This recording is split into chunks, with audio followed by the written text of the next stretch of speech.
de pouvoir trouver un équilibre entre vie perso, vie pro, entre pouvoir faire du sport, etc. Tous ces entrepreneurs qui en parlent, très bien, c'est une bonne chose.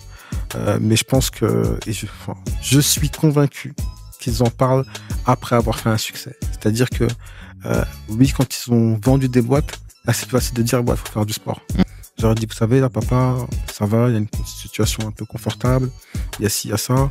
Par contre, là où il veut aller, il connaît personne qui est là-bas. Et il n'est pas sûr de réussir. Et potentiellement, il peut tout perdre. Il y en a un de mes enfants qui m'a regardé, qui m'a dit, oh là là. Je vais perdre la console, je sais comment.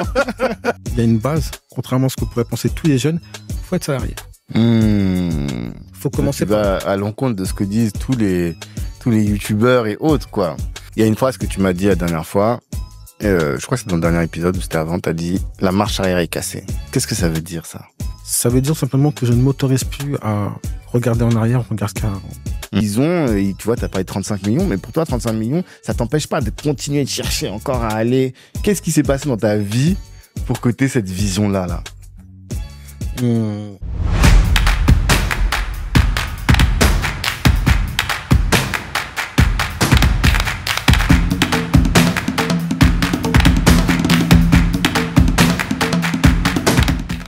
Monsieur Ibrahima Sissoko, bonjour. Bonjour Tanguy. Ça va? Ouais, toi, comment vas-tu? Très bien, très bien. On est là, c'est la 4e fois qu'on te reçoit sur le podcast. Je sais pas si t'imagines. C'est ça, la 4e, hein? 4e fois. 4e fois. C'est 2020, 2022, 2023 et là 2024. Et là, on vient parce que tu as une belle actualité qui est sur un livre que tu sors et un mastermind. Donc, je me suis dit, on peut pas promouvoir ce livre et ce mastermind sans que tu passes chez nous avant d'aller chez les autres. Je sais que tu vas aller chez tout le monde, mais c'est bien aussi d'être là. Maintenant, t'es chez toi à la maison, quoi, tu vois. Merci en tout cas. Avec plaisir, avec grand plaisir. La première question, je vais pas te poser la question de l'ambition, alors que je pense que dans mon spectre, t'es l'un des plus ambitieux, je pense. C'est gentil. Ah, je te le dis honnêtement. La question que je me pose toujours, c'est quelqu'un qui n'est pas ambitieux, tu vois, quelqu'un qui par nature se contente de petits projets. Comment est-ce qu'il fait pour développer de l'ambition? Si tu devais le conseiller, tu lui dirais quoi? Je crois que l'ambition vient et s'alimente autour de projets. Ok. Déjà en côtoyant d'autres porteurs de projets plus ambitieux, forcément l'ambition vient et naît d'elle-même, dans le sens où ça va être du mimétisme, c'est-à-dire qu'on va plutôt imiter ce qu'on a tendance à voir, et on a besoin aujourd'hui de rôle modèle. On a besoin de gens qui le font, de gens qui font, et de se dire que si cette personne-là a fait et qui me ressemble, même ne serait-ce que en termes de, je sais pas, ça peut être forcément peut-être la même culture, les valeurs, les principes, ça peut être pas mal de choses. Là, on peut se dire, ok, s'il l'a fait, potentiellement, je peux le faire. Donc, je pense que la première des choses, c'est côtoyer des gens grands qui font des choses grandes, en tout cas plus grandes que soi. Et ça permet de se dire que si potentiellement il l'a fait, je peux le faire, et que ces gens-là soient assez bienveillants pour te pousser à faire encore plus grand. Mais côtoyer, parce que là, on pourrait dire que écouter des podcasts suffit, dans le sens où ça t'éveille, ça t'ouvre l'esprit. Mais pour toi, c'est pas suffisant. Il faut aller à la rencontre de ces personnes. Oui, moi, je pense, nous, de la catégorie des doueurs, c'est-à-dire qu'il faut faire. Et je pense que c'est important d'aller à la rencontre des gens. Quand tu es dans ton coin, que effectivement, tu es inspiré dans des podcasts, des vidéos, tu vois potentiellement ce que ça peut donner.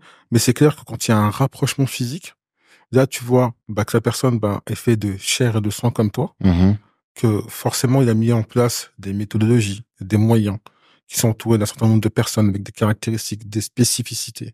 Ce qui va te permettre, toi, de te dire, OK, d'accord, qu'est-ce qui a fait qu'aujourd'hui il est dans tel environnement et qu'est-ce qui font ces étapes de réussite. Donc, pour moi, il est primordial d'essayer de pouvoir rencontrer ces différents types de porteurs de projets, qu'ils aient le temps, entre parenthèses ou pas. Et on se rend compte que c'est des gens qui font preuve de beaucoup d'humilité, difficiles à approcher parce que souvent très, très occupés. C'est ça. Mais il faut prendre le temps. C'est-à-dire que moi, il y a une personne que je souhaitais rencontrer, j'ai mis 1 an et demi. Ça veut pas dire que j'ai appelé tous les jours, mais ça veut juste dire que j'ai mis en place un cadre dans lequel je pouvais me rapprocher de cette personne-là, on m'envoyait un mail, puis un second, puis un troisième. J'ai réussi à avoir ses coordonnées téléphoniques. Donc après, j'ai envoyé un message, un deuxième. Et au bout d'un moment, il m'a répondu. Et après, il a fallu coordonner nos agendas. Après, il a fallu voir si effectivement ça matchait. Je lui ai exprimé quand j'ai rencontré mon admiration par rapport à ce qu'il avait mis en place. Et après, j'ai ramené des axes de collaboration. Parce que forcément, une rencontre, c'est bien. Mais si derrière, elle n'apporte pas de valeur, bah, en fait, voilà, tu lui auras fait perdre son temps.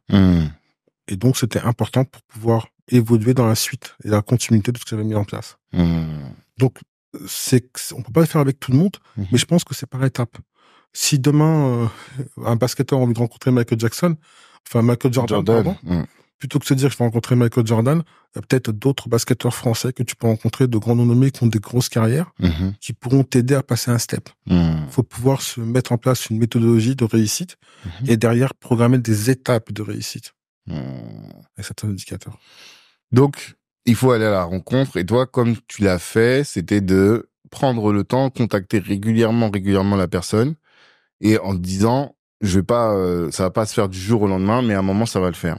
Et toujours, finalement, connaître la personne pour savoir quels axes de collaboration vous pouvez mettre en place, toi et cette personne-là. Exactement. Exactement.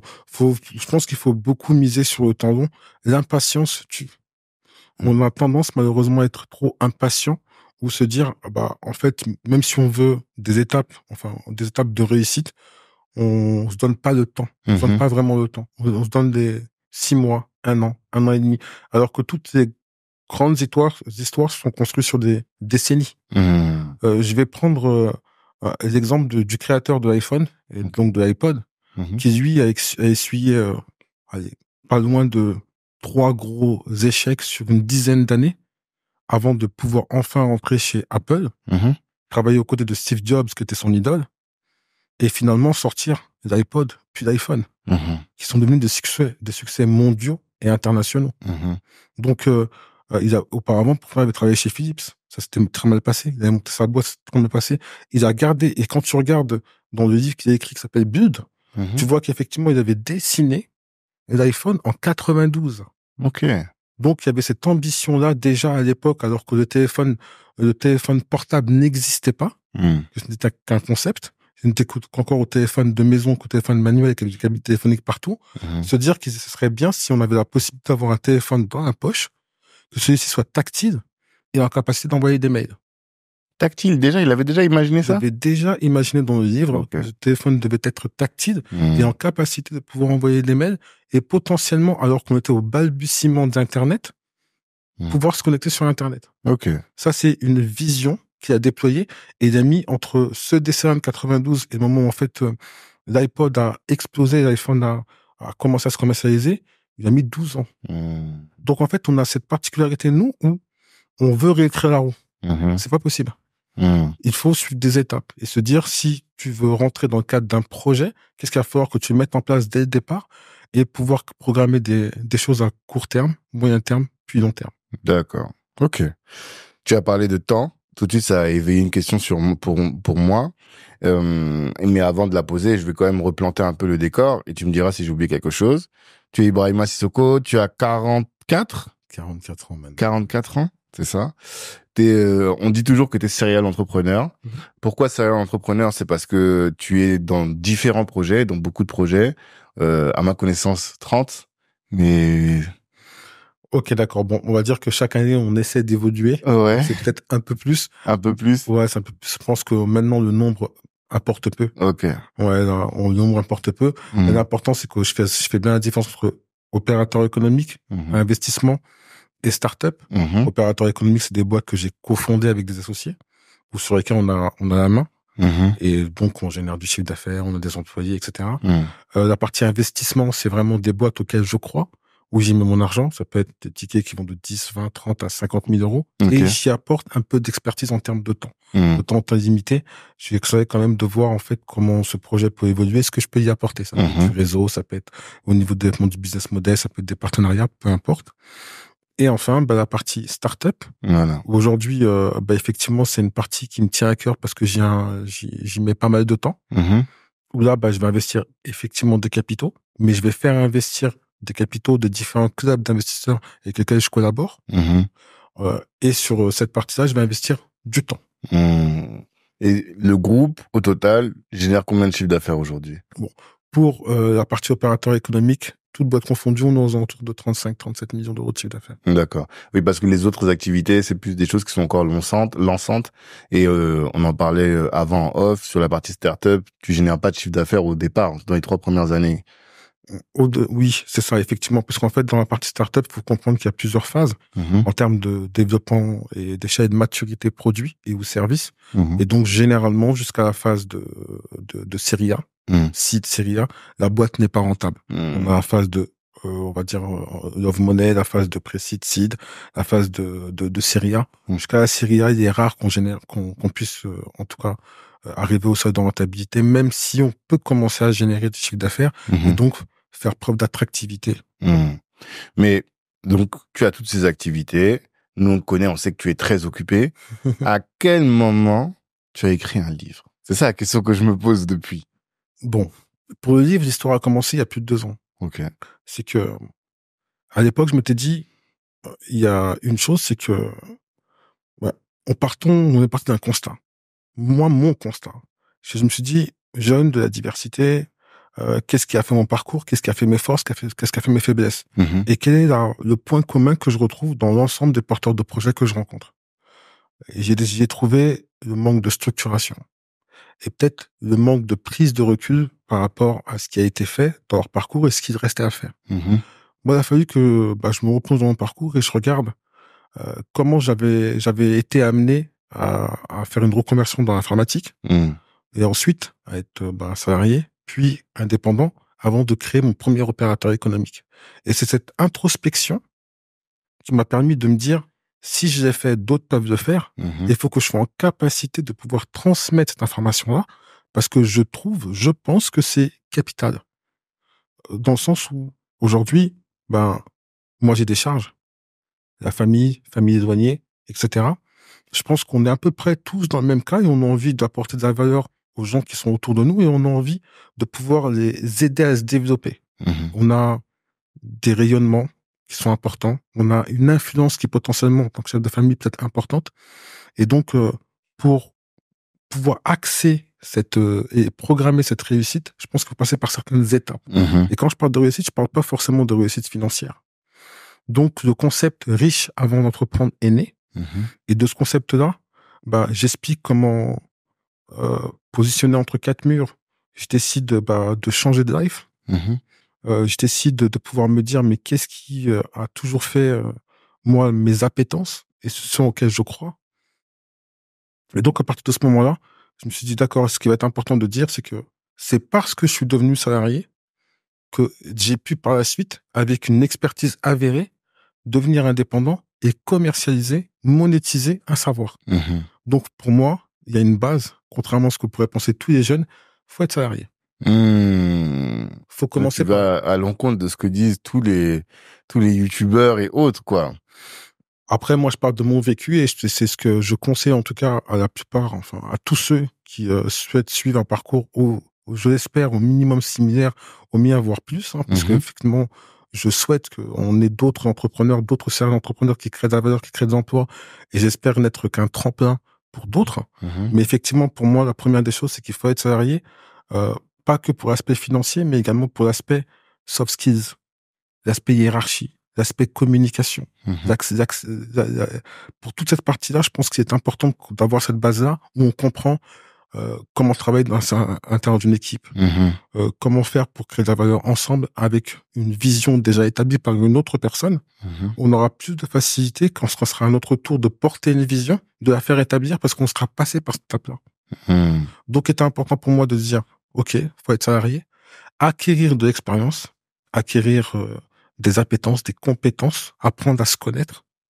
Et de là, une fois qu'on a des compétences avérées, potentiellement passer indépendant pour les commercialiser dans des secteurs prisés où on a besoin de soi et où on a besoin d'une expertise que l'on a avant de pouvoir lancer un premier opérateur économique. Et je dis bien opérateur économique. Et pas une start-up, c'est ça. Parce que le taux de casse dans les start-up est trop important, beaucoup plus que chez les opérateurs économiques. C'est ça, c'est qu'une start-up, a pour but de pouvoir réviser, enfin institutionnaliser un modèle économique. Un modèle économique qui n'existe pas. Sur une innovation qui peut être une innovation incrémentale et ou de rupture, avec une disruption peut-être même en termes de procédés. Mais ça t'arrive avec quelque chose de nouveau. Donc forcément, faut convaincre des innovateurs, des early adopteurs, avant que ton produit devienne mainstream. Et pendant tout ce process-là, il va falloir adapter ton produit aux besoins du marché. Et également trouver des clients. C'est trop compliqué pour quelqu'un qui se lance. Moi, je crois et je conseille aux gens, s'ils veulent vraiment entreprendre, de lancer les opérateurs économiques dans les domaines sur lesquels ils ont le plus d'appétence. Ça peut être un restaurant, ça peut être une boîte de service. Moi, j'ai lancé une entreprise de services numériques. Ça peut être une boîte d'assurance, peu importe. C'est vraiment se dire, par rapport au secteur dans lequel je suis, qu'est-ce que je peux créer? Ça va permettre de pouvoir générer des revenus pour moi, mais également créer de la valeur en créant des emplois. Et forcément, après, une fois qu'on a réussi à gérer des boîtes comme ça, qu'on a vu comment ça se passait de la phase de croissance à la phase de passage à l'échelle, où en tant que PME, on va commencer peut-être avec 2-3 salariés, et puis au bout d'un moment, on aura 10, 20, 30, 50, 60, et des centaines. La gestion n'est pas la même, les équipes ne sont pas les mêmes, la direction n'est pas la même, et être en capacité de pouvoir évoluer à chaque étape jusqu'à se dire, bah, peut-être pour ce type de décision, même si c'est moi qui l'ai créé, je ne suis plus la bonne personne. Donc, recruter les compétences qu'il faut au bon moment. Alors, sur cette thèse-là, moi, je vais faire un peu l'avocat du diable, hein, parce que je l'entends effectivement. L'avantage d'être salarié avant d'être entrepreneur, c'est que, ce que toi, tu viens de dire, tu crées les soft skills et finalement, tu crées une appétence pour le monde de l'entreprise. Et c'est vrai que j'ai beaucoup de gens que je connais, ça fait 20 ans qu'ils ont des boîtes, ils ont jamais travaillé, et dans leur boîte, c'est bordélique. Parce que ils savent pas finalement comment fonctionne une entreprise, quoi. Et donc, c'est un apprentissage. L'autre avantage que je vois, c'est aussi la capacité à avoir du cash. C'est-à-dire que tu as travaillé pendant 10 ans, bah, si t'as épargné un peu, bon, ça fait que tu peux avoir de quoi investir toi-même, en tout cas pour le lancer. Ce que t'as pas quand tu viens de te lancer après la fac. Mais l'inconvénient, pour moi, il est de deux ordres. C'est que le premier, une fois que tu as ton crédit, tes enfants, la barrière pour le risque, le niveau de risque pour te lancer est très important. Et au final, il y a beaucoup de gens, en fait, qui sont encroutés dedans et qui ne se lancent pas pour ça. Ça, c'est la première chose. Et la deuxième chose, c'est plus tu te lances tôt, plus finalement t'apprends. Et tu vois, si t'as fait 20 ans à galérer, au bout de 15-20 ans, t'es devenu un as et tes boîtes deviennent plus fortes, quoi, plus grandes. Donc, est-ce que c'est pas un risque? Qu'est-ce que tu penses de ces arguments? Qu'est-ce que toi tu réponds là? Je pense que c'est des très bons arguments. Honnêtement, je pense que c'est des très bons arguments. Après, il faut être jugé et être en capacité de. C'est-à-dire que dans un premier temps, si effectivement tu as passé une partie de ta vie, allez, entre 3 à 5, 7 ans à être salarié, et que donc là, en fait, tu as pu tu t'es marié, tu as pu également avoir un crédit par rapport à ta maison, on va dire que les gens se disent qu'à partir du moment où ils ont sécurisé cette partie-là, voilà, tu as une résidence principale, tu es en cours de régler ton crédit, ça va. Faut considérer que quand même, en France, on a la chance de pouvoir se lancer et être bénéficiaire d'un certain nombre d'aides. Notamment, je pense à la RE. Ça, c'est une chance une particularité qu'on n'a pas dans les autres pays. C'est pas la seule particularité, mais en tout cas, on a ça. Comme j'ai dit, pour moi, c'est salarié et ensuite indépendant. Avant de franchir la barrière de devenir opérateur économique, ou à la tête d'un opérateur économique, pour moi, il faut passer par la case indépendant. Pourquoi? Parce qu'un indépendant, lui, il va chercher pas un patron, mais un client. Un ou des clients. Quand tu cherches des clients, bah, faut être en capacité de pouvoir mettre en place toute la partie gestion administrative et financière et donc mettre en place tout le système de facturation qui va venir derrière. Quand tu factures un client, bah, t'es pas payé tout de suite. Ça peut être 15, 30, 45, voire 60 jours. Donc, faut t'habituer à ce système d'encaissement. Avoir un système de gestion de relation clientèle où tu vas être en même temps fort au niveau de ta partie métier, parce que c'est l'expertise par laquelle les expertises qu'ils souhaitent. C'est également la relation clientèle, la relation au niveau de ton réseau et des parties prenantes et des tiers de confiance. La banque devient un tiers de confiance. Il ne te voit plus comme un simple client particulier, mais comme un tiers de confiance. Ton expert comptable devient un tiers de confiance parce qu'il t'en faut un. Ton assureur. Tu vas avoir également, tu vas pouvoir développer des partenariats. Dans le sens où, en fait, généralement, quand tu es indépendant, tu es peut-être bon pour la partie métier dans laquelle tu es, mais tu n'es peut-être pas bon pour la commercialiser. À ce moment-là, en fait, tu vas faire appel à d'autres indépendants ou à d'autres systèmes de partenariat qui vont te permettre de pouvoir développer ton activité. Donc, tu renforces ce partenariat. Tu apprends ce que c'est. Tu vois la contractualisation à travers la partie juridique. Donc, tu vas avoir un ensemble de choses à une étape micro par rapport à l'activité d'opérateur économique. Mais ça va te permettre de pouvoir te dire, est-ce que je peux, oui, non? Parce que ça peut être un test. Et si effectivement, à partie indépendante, tu arrives à t'en sortir et que tu penses que tu peux aller plus loin, là, tu peux aller vers la partie opérateur économique. On veut dire, c'est comme un système d'incubation. Si la partie indépendante fonctionne, ben, tu peux aller vers la partie opérateur économique. Ce qui ne veut pas dire que c'est obligé d'y aller. Parce que, en vrai, je n'ai jamais autant gagné d'argent de ma vie que lorsque j'étais indépendant. C'est ça. Mais c'est surprenant. On pourrait dire que quand tu as une boîte, tu multiplies les leviers et donc tu gagnes beaucoup plus d'argent. C'est pour ça qu'il y a quand même des choses à prendre en compte. C'est que quand tu es indépendant, effectivement, tu factures. Tu vas avoir un taux journalier moyen important qui va aussi entre 300, 400, 500, 600, 700, voire 1000 euros par jour. Ouais. Et là, en fait, tu n'as pas d'autres charges que toi. Ton activité, tu n'as pas de locaux. Donc, c'est uniquement toi. Et en fait, tu peux décider de prospérer dans cette activité-là. Si demain, tu décides de devenir opérateur économique, le chemin va être différent. Ce n'est pas les premières années de ton activité d'opérateur économique qui vont te permettre de gagner autant d'argent que quand tu étais indépendant. Parce qu'à ce moment-là, en fait, dans pas des opérateurs économiques, il faut des locaux. Il faut un commercial. Il faut une personne qui va s'occuper de la partie administrative et financière en interne. Et il faut une équipe marketing et de communication.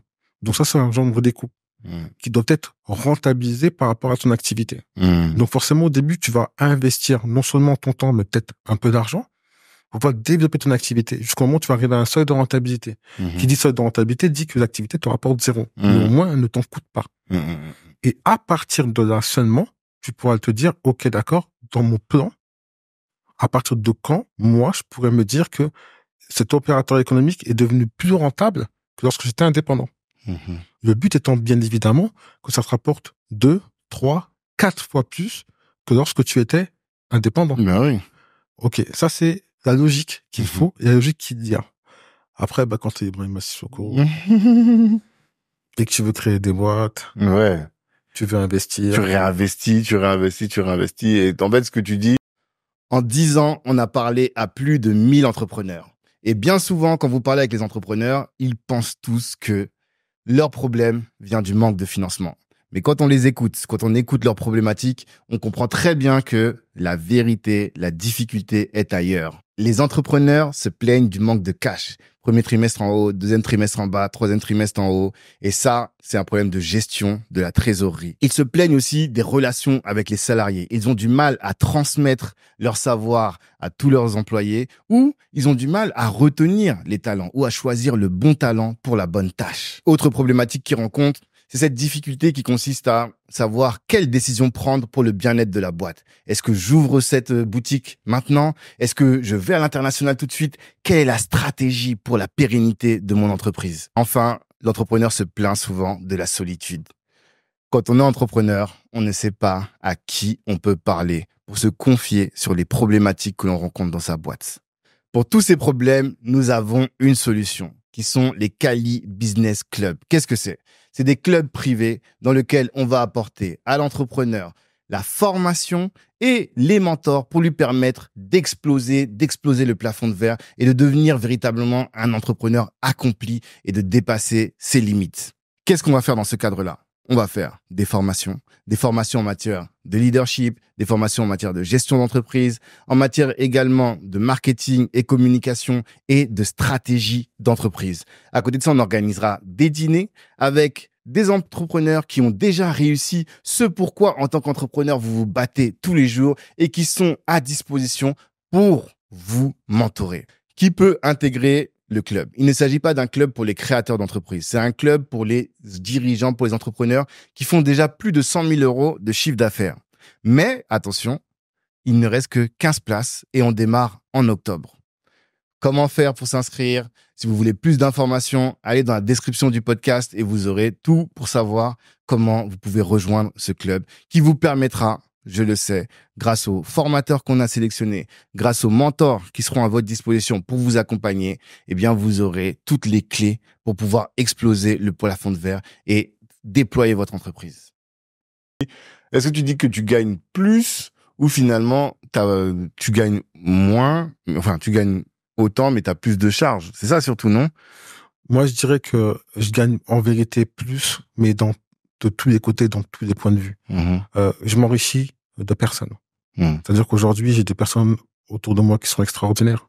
Et ça, en fait, ça n'a pas de prix. Dans le sens où on a commencé cette aventure ensemble, d'autres nous ont rejoints en cours, et le temps qu'ils consacrent aux différentes activités, le temps qu'ils me consacrent et nous consacrent, c'est un temps que si aujourd'hui on devait rémunérer à la hauteur de ce qu'ils font, ce serait pas possible. Parce que tout le monde est impliqué. Je m'enrichis de savoir. Je suis sur le domaine d'activité aujourd'hui où si on m'avait dit, ne serait-ce qu'il y a 3 ans, que j'aurais une maîtrise de ce secteur d'activité-là, j'aurais dit c'est impossible. Mais en fait, le fait est que aujourd'hui, je travaille avec des ingénieurs dans certains domaines, d'autres des chercheurs dans d'autres domaines, et je m'enrichis de leur savoir à faible coût, en vérité, parce qu'en fait, c'est leur savoir, eux, qui me communiquent avec beaucoup de bienveillance. M'enrichir financièrement, aujourd'hui, j'ai une situation stable financièrement, très bien. Je pourrais aller plus loin avec peut-être reversement de dividendes, etc. C'est peut-être pas le choix que je fais, parce que je considère qu'il y a encore énormément de choses à faire et j'aime bien réinvestir et me dire que on peut peut-être aller plus loin. Et donc effectivement, ce n'est qu'une question de choix. Et c'est un choix qui appartient au groupe et qui m'appartient. Donc je pense que aujourd'hui on a en capacité encore, on a encore sur la pédale, on a en capacité encore de pouvoir créer des emplois, créer de la valeur. Et ça a pas de prix. Le jour où je m'arrêterai à ce niveau-là, peut-être que il serait peut-être le temps ou l'heure de peut-être vendre des boîtes ou faire différemment. Moi, ça me surprend. En fait, avant, ça me surprenait pas. En tout cas, tu me surprenais pas dans le sens où je me disais, bon, il est ambitieux, tu vois. Mais très récemment, je discutais avec un entrepreneur qui m'a dit, tu sais, Tanguy, dans la communauté, on a un problème.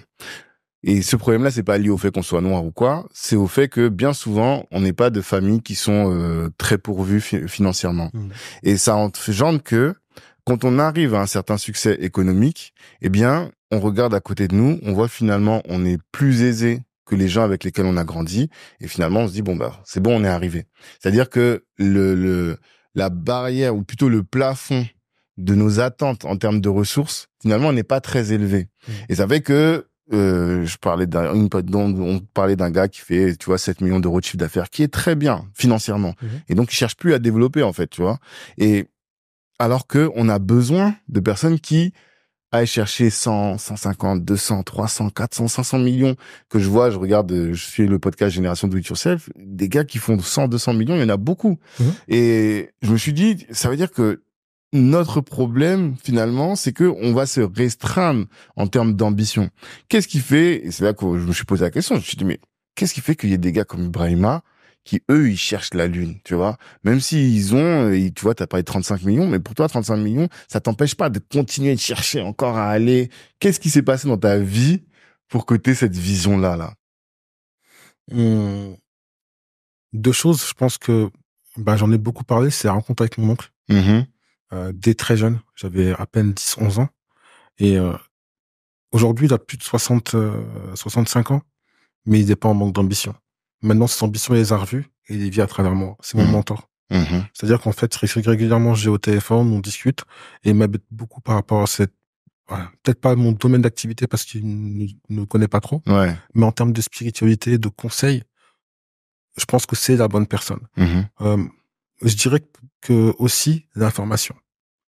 La plupart des porteurs de projets de diversité, quand on est amené à discuter de projets, la vision qu'ils ont est une vision qui, je trouve, est assez court, voire moyen-termiste. Il est rare que j'ai quelqu'un qui me dise moi, j'ai pensé à une vision 2030. Or, moi, mes équipes, en février 2023, je les ai réunis, j'aurais dit vision 2025, 2030, 2040. Ils m'ont dit ok, d'accord, mais on ne sait pas si on sera. Je dis je ne sais pas si je serai. Parce que tout le monde répond. Les gens répondent toujours ça. Je sais même pas jamais je serai en 2024, je sais même pas jamais je serai en 2025. Peu importe. Il faut établir la vision et être en capacité de pouvoir la concrétiser. Parce qu'en fait, nul n'est éternel. Mais par contre, Peugeot Peugeot est une boîte où le fondateur n'est plus en vie. Et pourtant, on continue encore. Et combien de boîtes y a-t-il où le fondateur n'est plus en vie, mais ces boîtes-là perdurent? Pourquoi? Parce qu'ils avaient la vision. En début d'émission, on a parlé d'un téléphone tactile dont le porteur de projet a eu la vision en 92 qui aujourd'hui est dans la poche de chacun. Tout n'est que vision. Donc, je pense que il y a la vision et surtout qui est liée à l'information. Là où un porteur de projet, qu'il soit opérateur économique et ou start-up, va être limité par rapport à ce qu'il a fait et va se dire, ouais, c'est bon, moi, ce que j'ai, c'est très bien par rapport aux autres. C'est parce qu'il n'a pas la connaissance ou l'information qu'il peut aller plus loin et que la plupart du temps, il n'a pas de stratégie. Aujourd'hui, quand on arrive à un certain palier où tu te dis, bah, vas-y, je génère tant de chiffre d'affaires, c'est très bien. Bah, comment je peux faire pour générer plus? Il n'y a pas que la croissance verticale, qui est la croissance organique. Il peut avoir une croissance externe. Donc, le fait de racheter des boîtes. En amont, en aval de ta chaîne de valeur. Et ça, effectivement, ça peut être des leviers de croissance importants. Il faut être en capacité de se faire accompagner. Il faut être en capacité également de pouvoir saisir les opportunités. Et des opportunités dans ce domaine-là, il y en a énormément. Et donc, je pense que c'est un petit peu ce qui manque, c'est le manque d'information à ce niveau-là qui va amener le manque de formation. Parce qu'après, il faut être bien conscient qu'il faut se former à chaque étape de nos vies. Ce qui fait que j'ai fait Epitech et Epita, et puis au bout d'un moment, j'avais fait Harvard, et puis au bout d'un moment, je me suis dit, je vais faire un HEC dans des domaines différents. Ça ne veut pas dire que je vais devenir expert dans ce domaine-là. Ça veut juste dire qu'il faut que j'ai un vernis, un bon vernis, dans ce domaine-là pour comprendre comment il fonctionne et ensuite me faire accompagner des bonnes personnes. Mais tu as parlé de ton oncle, tu as commencé par lui. Quel est le conseil? Est-ce qu'il y a un conseil qu'il t'a donné qui a été game changer? Conseil, je dirais, c'est plus qu'un conseil, c'est une affirmation. Tu iras loin. Ok. C'est une affirmation. On est peu à se dire, ouais, tu iras loin. Et en fait, le fait de l'entendre régulièrement, au bout d'un moment, ça devient normal. Et tu te dis, ok, d'accord, quoi qu'il arrive, faut que j'aille loin. Et après, tu peux être stoppé dans ton élan, c'est pas grave. Parce que, comme je dis toujours, l'échec n'est pas un échec, mais un apprentissage. Et on apprend toujours. Et le plus important, ce sera de faire preuve de résilience. Mais à partir du moment où tu te dis, tu vas aller loin, ce ne sont que des mots. Là, après, il faut mettre en place ce qui te permettra d'aller loin. Et la difficulté, après, c'est qu'est-ce que tu entends par loin? Parce que pour moi, tu es déjà loin. Non, tu vois ce que je veux dire? Est-ce que loin, c'est 100 millions? Est-ce que c'est 1 milliard? Est-ce que toi... Ouais, après, je te poserai la question après. Mais voilà, loin, c'est où? Loin déjà, moi, je suis peiné par le fait que dans notre communauté, dans notre communauté afro-caribéenne, j'ai beau regarder, on va avoir des indépendants qui font 2000, 3000 euros, 4000 euros de chiffre d'affaires et ils sont contents. Je suis content également pour eux, mais je me dis ce n'est pas assez ambitieux. C'est qu'aujourd'hui, en fait, jamais tu prends une bouteille enfin une petite bouteille de cristalline, jamais tu vas acheter à Auchan, tu vas payer 15 centimes. Dans un aéroport, tu vas payer 3 euros. En fait, les gens ne sont pas en capacité de sortir de leur zone de confort et se dire que ils ont de la valeur qui est plus importante que là où, que là où ils se commercialisent, là où ils se monétisent. Donc, ouais, ça va dépendre de là où on est. Ça va dépendre de ce que l'on fait. Et je pense que vraiment, la première des choses, c'est de se dire qu'on est en capacité, nous, de pouvoir générer des centaines, voire des milliards d'euros de chiffre d'affaires. Je parle pas d'une personne, je parle de plusieurs personnes dans plusieurs secteurs d'activité et accepter de sortir de sa zone de confort pour aller chercher ce qu'il faut. Déjà, je me mets dedans, moi le premier, mais je pense qu'on a un impératif. Faut qu'on parle anglais. Ouais. C'est un impératif. Aujourd'hui, ce n'est plus tolérable qu'on se dit porteur de projet, mais en fait, on n'a pas la volonté de pouvoir parler anglais et au moins se dire que le marché que l'on vise n'est pas un marché francophone de 350 millions d'habitants, mais un marché qui se compte en milliards et être en capacité de se dire, on peut monétiser son expertise et ou son service, son produit à une clientèle beaucoup plus importante. C'était pas à nous toujours d'être les acheteurs et les clients, mais il faut qu'on soit en capacité de pouvoir vendre nous également dans l'univers anglophone, qui est un autre univers, mais sur lequel on peut se forger une place. Il y a une phrase que tu m'as dit la dernière fois, Je crois que c'est dans le dernier épisode ou c'était avant, t'as dit la marche arrière est cassée. Qu'est-ce que ça veut dire, ça? Ça veut dire simplement que je ne m'autorise plus à regarder en arrière, regarder ce qu'il y a avant. Mhm. Je ne m'autorise plus à me dire ce que j'ai fait, c'est bien, mais à me dire plutôt qu'est-ce qu'il me reste à faire. Mhm. Si on ne fait que le bilan de ce qui a été fait, on a tendance à faire de l'autosuffisance, Mhm. à se dire bon, bah, ce qu'on a fait, c'est très bien, et voilà, à se complaire dans ce que l'on a. Mhm. Non, ma charrette est cassée parce qu'aujourd'hui, on a un rôle. Aujourd'hui, on doit aller plus loin. Aujourd'hui, on doit montrer la voie. Aujourd'hui, nos entreprises doivent montrer la voie. J'ai des talents dans mes équipes qui eux-mêmes peuvent montrer la voie à d'autres jeunes. Mhm. Donc la marche arrière est cassée dans ce sens-là parce que on ne peut pas s'arrêter où on en est, on peut pas se mettre dans nos lauriers. Il faudra aller beaucoup, beaucoup, beaucoup, beaucoup, beaucoup plus loin. Mhm. Mais est-ce que c'est pas... Bon, déjà, est-ce que le fait de dire ça, ça t'empêche de te dire, non, mais parfois, il faut que je m'arrête, que je prenne du recul, ne serait-ce que pour me te dire, mais j'ai déjà parcouru tout ce chemin, tu vois. Et ça, des fois, ça te renforce pour te donner la force de continuer, pour te dire, j'ai réussi à surmonter ça, première chose. Et même, ça t'aide à surmonter le syndrome de l'imposteur. Je sais pas, toi, j'ai pas l'impression que t'es vraiment le syndrome de l'imposteur, mais je sais que, par exemple, les femmes l'ont très souvent, et dans la communauté, les minorités, je pense aussi non plus que d'autres. Et moi, je sais que personnellement, ça m'aide de regarder en arrière, de dire, attends, j'ai réussi à passer ça, j'ai réussi à passer ça, j'ai réussi à passer ça. Je suis encore loin, je suis encore là. Ça veut dire que normalement, je peux encore en passer d'autres, tu vois. C'est ça la clé un peu de ma résilience.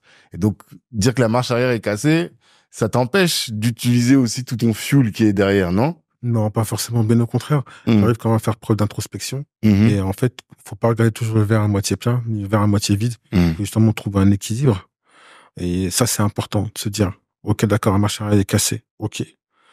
Je ne regarde plus derrière, je ne regarde que devant, mais je suis conscient Mhm. de ce qui a été fait et je vis de cette confiance-là. Parce que justement, ce qui a été fait auparavant a été fait avec peu de moyens. Mhm. Si aujourd'hui on a plus de moyens, qu'est-ce qu'on a en capacité et en droit de pouvoir faire? Mhm. Et en parallèle, nous, aujourd'hui, on porte un étendard Mhm. beaucoup plus important, je pense, de la diversité, aussi bien maghrébin que également afro-caribéen. Mhm. On vient de loin. Mhm. Je pense surtout ce qu'on va appeler la communauté française, aussi bien les MRE, enfin quand je dis MRE, c'est Marocains résidant à l'étranger, mais Mhm. tout. C'est également en fait également les gens de la diaspora malienne, congolaise, etc. On a grandi en France, on a la chance que ceux qui sont restés au pays n'ont pas, c'est-à-dire les études gratuites, la Mhm. possibilité d'aller loin, d'acquérir des skills et tout type de skills. Il serait quand même dommage avec tout ce que l'on a qu'on se donne pas l'ambition d'aller toucher le ciel. Mhm. Même si à la fin on va toucher l'immeuble ou le gratte-ciel, ben on a tout ce qu'il faut pour aller plus loin que les autres. Mhm. Donc il faut qu'on se donne les moyens d'aller plus loin. Bon, déjà ça c'est pour la première partie. Et la deuxième partie, euh, j'ai envie de dire sky is the limit. J'ai Mhm. envie de dire sky is the limit, même jamais c'est un terme qui est beaucoup utilisé. Euh, je vois pas où sont nos limites. Mhm. Je vois pas où sont les limites qu'on pourrait nous dresser. Et moi, ça va dépendre uniquement de l'équipe que tu constitues. Mhm. Et ta capacité à toi à pouvoir remplir ton rôle quand t'es celui qui amène la vision. Mhm. Chacun a un rôle prédéterminé. Il faut accepter, comme je disais une fois, que qu'on se mette tous en file indienne derrière Ouais. un porteur de projet et de pousser le plus loin possible. Tu me disais ça, ouais. Ouais. Totalement, totalement. Et toi, oui, tu disais que toi, ton rôle, c'est d'être celui à ce stade, le numéro 2 qui va pousser, pousser, pousser, pousser. Et t'as parlé d'introspection. Sous quelle forme? Comment tu t'organises pour faire ton introspection? Je vois que toi et Fabrice Dorego, vous êtes les deux à qui j'envoie des messages à 6 heures du matin, vous me répondez, tu vois. Est-ce que c'est à ce moment-là que tu fais ton introspection? Comment tu l'organises, cette introspection-là? Je vais prendre généralement le Ah ouais. dimanche matin. Ok. Et c'est pas vraiment périodique, hein, c'est à des moments où j'estime qu'il faut que je fasse. Mhm. Et là, à ce moment-là, je vais pouvoir méditer, prendre du recul, prendre une feuille, un stylo, Mhm. euh, déterminer ce par quoi je suis passé auparavant, ce vers quoi je veux aller, Mhm. et me dire, OK, d'accord, où est-ce que j'en suis vraiment? Ça va être où est-ce que j'en suis en termes de spiritualité, Mhm. où est-ce que j'en suis en termes de famille, de vie perso, et également de vie professionnelle. Et après, essayer de cumuler tout pour me dire, si le bilan est plutôt négatif ou positif, parce que des fois, il faut accepter que le bilan soit négatif. Ok. Et on ne peut pas avoir toujours des bilans positifs dans tous les domaines, c'est pas vrai. C'est pas vrai. Après, faut être en capacité, une fois que tu as dressé le bilan, de pouvoir rééquilibrer. Parce que il est important de trouver quand même un espèce d'équilibre entre tout ça, parce que c'est important pour les gens qui sont autour de toi. C'est important pour toi. Donc, oui, le dimanche matin, très tôt. Et là, à ce moment-là, je prends une feuille et un stylo et à l'ancienne. T'écris. J'écris. Ok. J'écris. Des fois, je vais me livrer, je vais écrire vraiment tout ce qui me passe par la tête. Et puis d'autres fois, je prends le point fort, point faible. Je vais écrire, ça sur ça, qu'est-ce qui s'est passé, ça, qu'est-ce qui s'est pas passé. Et je reprends des notes. J'écris beaucoup de notes. Et je vais reprendre des notes et après, ça m'amuse de voir les dates. Je vais prendre, par exemple, j'ai lancé un club d'investisseurs il y a pas très longtemps, le club de 300. Et en fait, quand je regarde, j'avais en tête depuis 2021. Ok. Depuis 2021, c'est la première fois où en fait j'écris sur un post LinkedIn les 300. Les 300 personnes qui sont autour de moi, qui n'est qu'un concept. Il n'y a pas 300 personnes autour de moi. Bien sûr. C'était qu'un concept. Et entre le moment où ce concept, j'ai écrit, entre le moment où il a mûri dans ma tête, et là je me suis dit qu'est-ce que je vais pouvoir en faire vraiment pour donner l'opportunité à tout le monde de pouvoir investir selon que ça soit son temps ou du capital. Il s'est quand même passé 3 ans. 3 ans à mûrir le projet, à rencontrer des bonnes personnes aussi, à améliorer la target, tout ça. C'est resté en fond de la tête ou bien pendant 3 ans vraiment régulièrement tu y revenais? Non, j'ai écrit une première fois à 3 ans parce que c'était une forme d'inspiration. Dire qu'en fait on ne fait jamais un projet tout seul et que même si en fait on voit toujours le haut de on voit toujours le haut de l'iceberg. En fait, il y a souvent le bas qui le soutient, qui est la pyramide, la pierre angulaire. Donc, c'était important pour moi de dire et remercier les équipes qui participent à ça. Ça, c'était vraiment le concept. Et puis, au fur et à mesure, quand j'avançais, au niveau de différents projets que j'étais amené à mener, je me suis dit, mais en fait, ce que je dis, c'est que c'est la vérité, c'est vraiment ça. Est-ce qu'il n'y aurait pas une forme de rétribution à mettre en place pour des gens qui investissent soit du capital, soit du temps, au niveau d'un projet. Et après, dans quel type d'opération c'est possible? Est-ce que ce serait pas plus start-up qu'opérateur économique?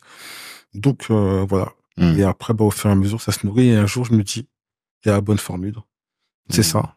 On lance, on verra ce que ça va donner, parce qu'il est important de lancer et d'itérer par la suite. Ouais, toi, c'est ta formule vraiment start-up, quoi.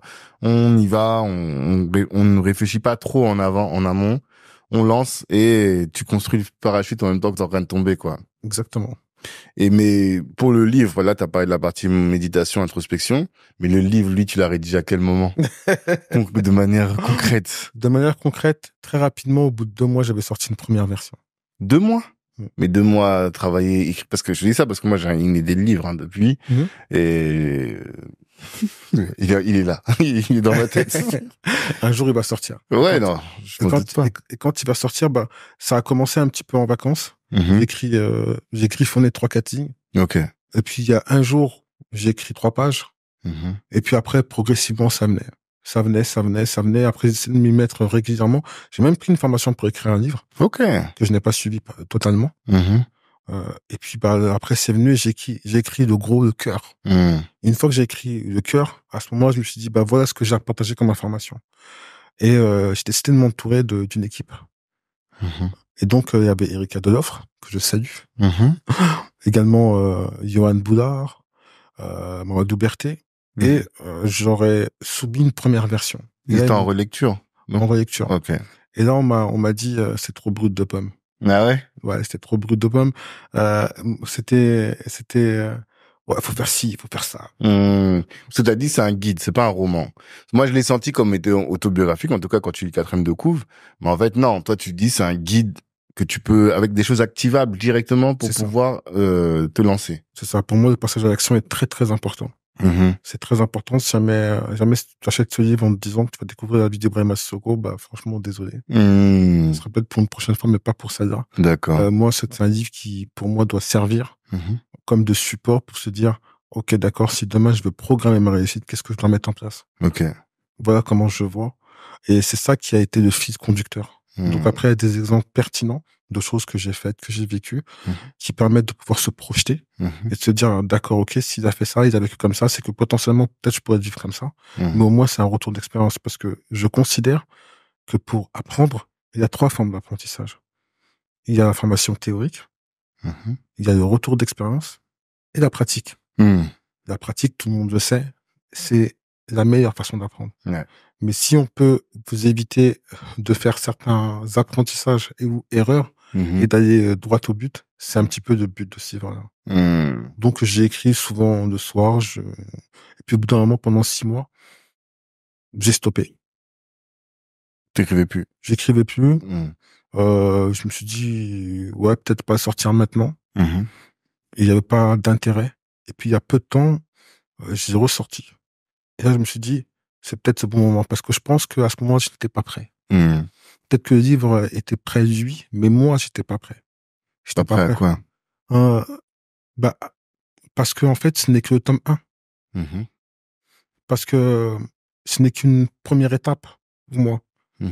Au niveau des ambitions, bah, il faut que cette étape aille crescendo. J'aurais pu écrire un livre qui dit, bah voilà comment passer de salarié à start-upper.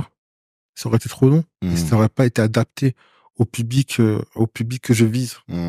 Là, il a fallu que je découpe et me dise que on n'a pas les mêmes besoins au même moment et au même développement de sa carrière et de sa vie.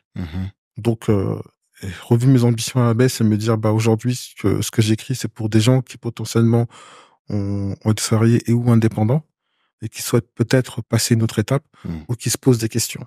C'est ça, toi, ton persona, entre guillemets, en tout cas, ton avatar, persona, ta cible, c'est coach, freelance ou salarié qui envisage d'être freelance, c'est ça? Qui d'autre? C'est plus ou moins ça. C'est exactement ça. C'est plus ou moins ça. Homme, femme. Je pense que quand je parle de je fais un chapitre sur hard skills et soft skills, c'est adapté à ce type de public-là. Après, quelqu'un qui est dans l'entrepreneuriat depuis une dizaine d'années, qui a des opérateurs économiques, il n'y aurait pas d'intérêt. Parce que ce n'est pas la cible et c'est pas ce que je vise. Aujourd'hui, c'est une forme d'éducation où en fait, je veux donner des informations. Après, potentiellement, le tome 2, ça sera sur la partie opérateur économique, ça sera un autre type de cible. D'accord. Là, tu veux donner le guide pour pouvoir devenir un entrepreneur, un grand entrepreneur. Un début d'entrepreneur. D'accord. Un début d'entrepreneur et se poser les bonnes questions et utiliser les bons leviers et le bon axe et les bons moyens. Aujourd'hui, je ne veux pas faire d'entrepreneur pauvre. Ouais. Voilà. Aujourd'hui, clairement, dans la communauté, plus on sera économiquement fort, plus on aura la possibilité d'avoir une indépendance financière, plus on pourra permettre à nos enfants de pouvoir suivre de meilleures études, et plus on pourra permettre à la communauté en général, en amont, en aval, de pouvoir se développer et peut-être, pourquoi pas investir dans d'autres projets menés par d'autres porteurs de projets. Et donc, je pense que c'est la première chose que je vise. C'est la première couche. Et quels sont les sacrifices que requiert cette quête vers l'ambition, tu vois? Waouh. Énormément de sacrifices. Énormément de sacrifices. Si c'était à refaire, c'est sûr que je le referais. J'en pèserais peut-être les conséquences avant. Et peut-être, il y a des choses que je modifierais. Mais c'est énormément de sacrifices parce que, bon, j'ai la chance quand même que mes oncles étaient commerçants avant. Mais, en bon soniqué. En bon soniqué. mais m'avait pas prévenu que c'était une galère. Ouais. Et en fait, le problème n'étant même pas quand il n'y a pas d'argent. Même quand il y a de l'argent, il y a des problèmes. Et surtout, en fait, je crois que c'est surtout quand il y a de l'argent qu'il y a vraiment des problèmes. Et ça, en fait, j'avais pas pesé. Et le nombre de temps, le temps que tu consacres. On parle toujours de pouvoir trouver un équilibre entre vie perso, vie pro, entre pouvoir faire du sport, etc. Tous ces entrepreneurs qui en parlent, très bien, c'est une bonne chose. Mais je pense que, je suis convaincu qu'ils en parlent après avoir fait un succès. C'est-à-dire que, oui, quand ils ont vendu des boîtes, là, c'est plus facile de dire, il faut faire du sport. Mais au début, Pas du tout. C'est pas possible. Non, pas du tout. Officiellement, tu consacres 10-12 heures par jour. Officieusement, tu en consacres 16-18. À la boîte. Pas au sport. C'est pas parce qu'il y en a qui vont croire qu'on parle du sport. Non, je dis ça parce que hier soir, on était avec un groupe que tu connais, avec pas mal de gars, et on discutait. Et on leur parlait parce que on avait reçu bon, je vais pas dévoiler le sexe d'entrepreneur. Bah, si je suis obligé de le dévoiler. Une entrepreneur qui nous a dit, voilà, moi, je suis très successful, mais quand mes enfants, ils ont des problèmes, ils appellent pas maman, ils appellent papa. Tu vois. Et tout le monde, la discussion, c'était de dire, est-ce que on peut se satisfaire d'être dans cette situation-là? Et moi, ce que je leur disais, c'est que, pour moi, on veut des milliardaires dans la communauté. On veut des gens qui vont aller chercher le plus loin possible. Pas pour se gargariser de dire qu'on a des milliardaires, mais c'est parce que c'est ce qui va nous aider, nous, à aller chercher plus loin. Parce que derrière le milliard, c'est des gens que tu vas recruter, c'est de la richesse que tu vas générer. En fait, l'impact, il est énorme. Et ce que moi, je leur dis, c'est que peu importe qu'on ait à sacrifier, tout ce qu'on a à sacrifier, que cette personne-là, elle a sacrifié ça, mais c'est une personne dans toute l'histoire qui va sacrifier. Et toi, à plusieurs moments, tu m'as dit, dans des situations compliquées, tu m'as dit, la marche arrière est cassée. À chaque fois, je me disais, mais ce gars, il est fou. Mais c'est le prix à payer pour aller là où on veut aller. Je sais pas si je suis assez explicite, mais voilà. T'es complètement explicite parce qu'effectivement, c'est le prix à payer. En 2021, j'ai réuni mes enfants, j'ai eu une discussion avec eux. J'aurais dit, vous savez, là, papa, ça va, il y a une situation un peu confortable, il y a ci, il y a ça. Par contre, là où il veut aller, il connaît personne qui est là-bas. Et il n'est pas sûr de réussir. Et potentiellement, il peut tout perdre. Et il y en a un de mes enfants qui m'a regardé, qui m'a dit, oh là là. Je vais perdre la console, je sais comment. Tout perdre, ça veut dire quoi? Attends, quand même. Et je lui ai dit, ouais. D'accord. Pourquoi tu fais ça? Parce que j'y crois fort. Et tu penses que tu as des chances de réussir? Et je dis franchement, ouais. Et puis il y en a un, le plus grand m'a dit, combien de chances de réussir? Je dis, me connaissant, 60%. C'est pas mal. 60%, c'est énorme, hein? Et il m'a dit, qu'est-ce qui ferait que tu puisses avoir le plus de chances de réussir? C'est que j'y consacre le maximum de temps. C'est que je me tue à la tâche. Il me dit, mais t'en es capable? Je dis, ouais. Il m'a dit, ok, papa, vas-y. Le plus petit a dit, bon, si l'autre, il dit, oui, ouais, moi aussi, je suis. Mais fais attention quand même, hein.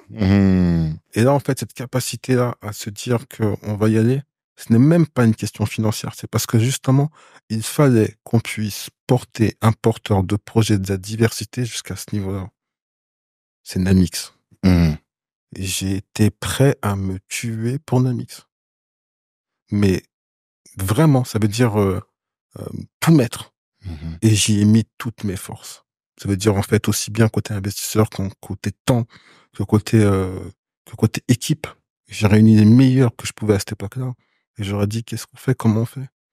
Qu'est-ce qu'on met en place? Et même celui qui n'avait pas les compétences, il mettait son énergie. Et à chaque projet aujourd'hui, quand je démarre, je réunis tout le monde. Et je dis, je cherche les plus compétents. Est-ce que tu es le plus compétent dans ton domaine? Oui ou non? Oui. Ok, d'accord. Je vais aller là-bas. Est-ce que c'est possible d'y aller? Oui et non. Et même ceux qui ne sont pas compétents, à partir du moment où ils y mettent leur énergie, ça ne peut pas échouer. On va apprendre. On va peut-être trébucher, mais on va pas couler. Et donc, je pense que c'est ça, ce fameux terme, à marcher avec cassé, cette capacité à pouvoir, limite, faire des sacrifices pour aller jusqu'au bout. Et effectivement, je suis d'accord avec toi. Tant qu'on n'a pas de milliardaires dans la communauté, tant qu'on n'a pas de boîtes qui font des centaines de millions d'euros de chiffre d'affaires cotées au CAC 40, tant qu'on n'a pas ce rayonnement, on ne pourra pas aujourd'hui prendre les rênes de l'économie. Et je parle aussi bien en France, en Europe, mais également sur le continent. Il faut qu'on soit en capacité de pouvoir être maître de nos destins. Ça passe par la case économique. Et donc, il faut des gens il faut de tout. Il y a des gens qui vont pouvoir gagner 2000, 2500 euros par mois. Et heureusement qu'il y a des gens comme ça et que c'est très, très bien parce qu'il le faut. Et il y a d'autres fous ou folles qui vont peut-être quasiment tout sacrifier. Mais qui ne seront peut-être pas riches d'argent, riches d'autre chose, hein, et qui iront plus loin que les autres, ou permettront d'aller plus loin que les autres. Et je pense qu'honnêtement, aujourd'hui, je fais partie de cette catégorie-là. Je prends pas tous les projets. Je vais essayer d'écouter un maximum de porteurs de projets et je m'excuse d'avance pour ceux à qui je réponds, d'autres à qui je réponds pas forcément, parce que malheureusement, manque de temps. Mais je dois être en capacité de sélectionner des projets qui, eux, ont un rayonnement plus important pour pouvoir m'impliquer au niveau de ces projets-là. Et tous les projets se valent, tous les projets sont bien, et après, il y en a d'autres qui vont créer plus de valeur à long terme. C'est clair. Alors, pour la dimension écouter plus de projets, il y a le mastermind dont on va parler juste après. Restez accrochés si vous voulez entendre parler et comprendre ce dont il s'agit. Mais avant ça, je sais que toi, t'as fait une étude sur le nombre de milliardaires. Il y a combien de milliardaires en France? En France, il n'y en a pas beaucoup. Hein. En France, on va être aux alentours de, je vais pas dire de bêtises, mais entre 90 et 103, 104. D'accord. Et en Europe? En Europe, on va dire plutôt dans le monde, il y en a 2780. Ok. Il y a 2780 dans le monde, dont un tiers en Chine et en Asie, notamment sur le territoire chinois. On va dire, allez, peut-être 700, 750 aux États-Unis. Et après, le reste qui se répartissent entre l'Afrique, l'Océanie et l'Europe. Effectivement, je fais pas mal d'études. Et il y a également un chiffre qui est important, c'est qu'il y a 60 millions de millionnaires. Chiffre acté 2022. Ok. Pourquoi c'est important de savoir ça? C'est qu'on se dit, s'il y a 2780 milliardaires, on est 8 milliards. Quel est le ratio? Une personne sur 3 millions est milliardaire. Une personne sur 135, 140 est millionnaire. Quel est le point commun entre un millionnaire et un milliardaire? Ils sont tous détenteurs de valeurs mobilières. Valeurs mobilières. Valeurs mobilières. Ouais, donc des actions. Des actions. C'est-à-dire cotées ou non cotées. Donc, non, pour devenir millionnaire, voire milliardaire, il faut avoir une entreprise ou des parts d'une entreprise. Donc, quand on a ça en tête, ça permet de réfléchir à comment diversifier son portefeuille d'investissement. Et donc, dérisquer et se donner l'opportunité demain de pouvoir acquérir des richesses via ce biais-là. Et combien y a de milliardaires de la communauté en Europe? Moi, j'ai regardé, j'en ai vu qu'un seul. Peut-être qu'il y en a deux, mais je crois qu'il y en a au moins un. C'est Mo Ibrahim qui est à Londres. Et en vérité, lui, il est plus au Soudan qu'à Londres. Mais bon, en tout cas, il est référencé comme étant à Londres. Mais de la communauté, en Europe, j'en vois pas. Quasi inexistant. Oui, d'accord. Plus aux États-Unis. J'ai même été on a été jusqu'à faire une étude, on reprend une étude existante où, en fait, on dit que une personne sur 17 000 de la diversité en Europe a les capacités de devenir millionnaire. On parle de millionnaire en dollars. Ok. Les capacités. Capacité de devenir millionnaire. Ça veut dire qu'il va avoir $1 million en poche ou son patrimoine. Alors qu'aux États-Unis, c'est une personne sur 51. L'univers anglo-saxon, le référencement, le fait que aux États-Unis, on a 337 millions d'habitants, mais qu'on a une communauté black ou afro-caribéenne installée depuis plusieurs décennies, qui représente environ 67, 68 millions de la population. Donc, en gros, la France, quoi. Et qui principalement achète afro-caribéen. Qui a ses propres chaînes de télé, ses propres chaînes de distribution, ses magasins, ses produits, ses services, son branding. Voilà. En fait, moi, je pense qu'il est aujourd'hui important pour nous, si on veut se développer, de pouvoir voir plus grand et de se dire, le marché n'est pas qu'un marché local. Ça peut être un marché départemental, régional, national ou international. Là où moi, je vois bien les choses, c'est que le patrimoine immatériel, faut construire ici, en Europe. Je pense qu'on a les moyens aujourd'hui, étant de la diversité, de pouvoir construire des ponts et avoir ce fameux patrimoine immatériel. Quand je parle de patrimoine immatériel, ça va être la marque, ça va être les brevets, les modèles, ça va être le logiciel, ça va être tout ce qui va faire, qui n'est pas palpable, mais qui va amener énormément de valeur. Les capitaux, il faut les lever aux États-Unis. Parce que là-bas, il y a plus d'esprit d'entrepreneuriat et en fait, on va rencontrer des investisseurs qui vont avancer sur le capital risque, même si les choses ne sont pas forcément palpables. Et la partie commercialisation et distribution, c'est en Afrique, clairement. Il y a un marché aujourd'hui qui est énorme. On parle d'1,4 milliard d'habitants et d'ici à 2050, 2,5 milliards d'habitants. Un quart de l'humanité. Un quart de l'humanité. Pour arriver au break-even en 2063 à 3 milliards d'habitants. Et peut-être potentiellement 4 milliards 7, 4 milliards 8 en 2100. Ok. Tu veux dire quasiment la moitié de la population mondiale. Qu'est-ce qu'on a besoin en Afrique? On a besoin de réseaux. On a besoin d'énergie, on a besoin d'infrastructures, on a besoin d'eau.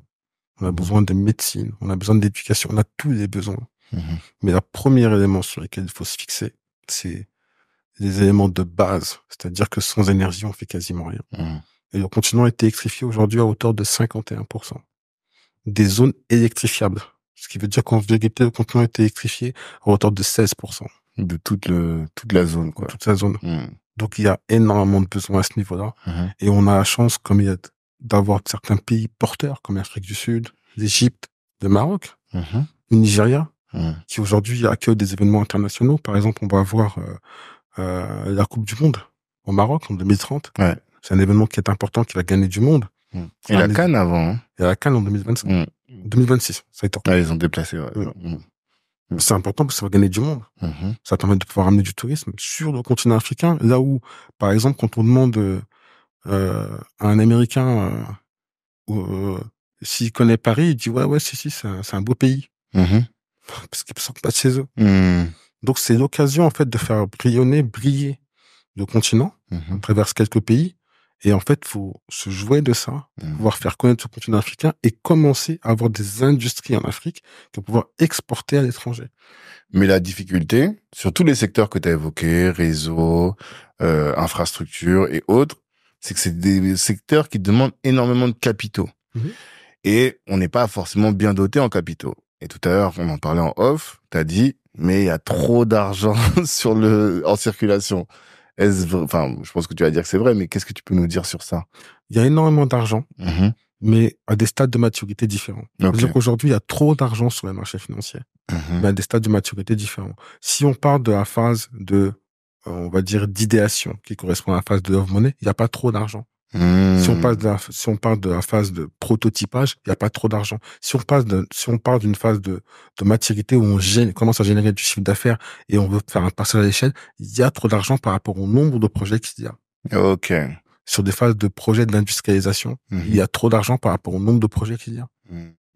Et en fait, le but, par exemple, de la France avec le plan 2030, France 2030, c'est la réindustrialisation de la France. Totalement. Ok. Combien de sociétés sont en mesure aujourd'hui, dans l'échelle de maturité de leurs produits, de pouvoir créer des usines? On peut les compter sur le doigt de la main. Ouais. Et pourtant, il y a l'argent et les capitaux pour maintenant, à l'instant T. Il faut accompagner ces projets pour arriver à ce stade de maturité et pouvoir bénéficier de ces capitaux d'investissement. C'est en fait, c'est au niveau des différentes phases de maturité de projet. Et donc là, en fait, c'est ça. C'est que aujourd'hui, si on veut pouvoir se dire qu'on va pouvoir industrialiser et donc créer des industries, des unités d'assemblage ou de production qui vont pouvoir employer du monde, il faut déjà commencer en amont par avoir beaucoup de projets, beaucoup de projets ambitieux. Et après, trouver le moyen de pouvoir accompagner ces projets ambitieux jusqu'à en sortir un certain lot. S'il y a 10 projets, à la fin, il en restera un. S'il y a 100 projets, il en restera 10. Ouais.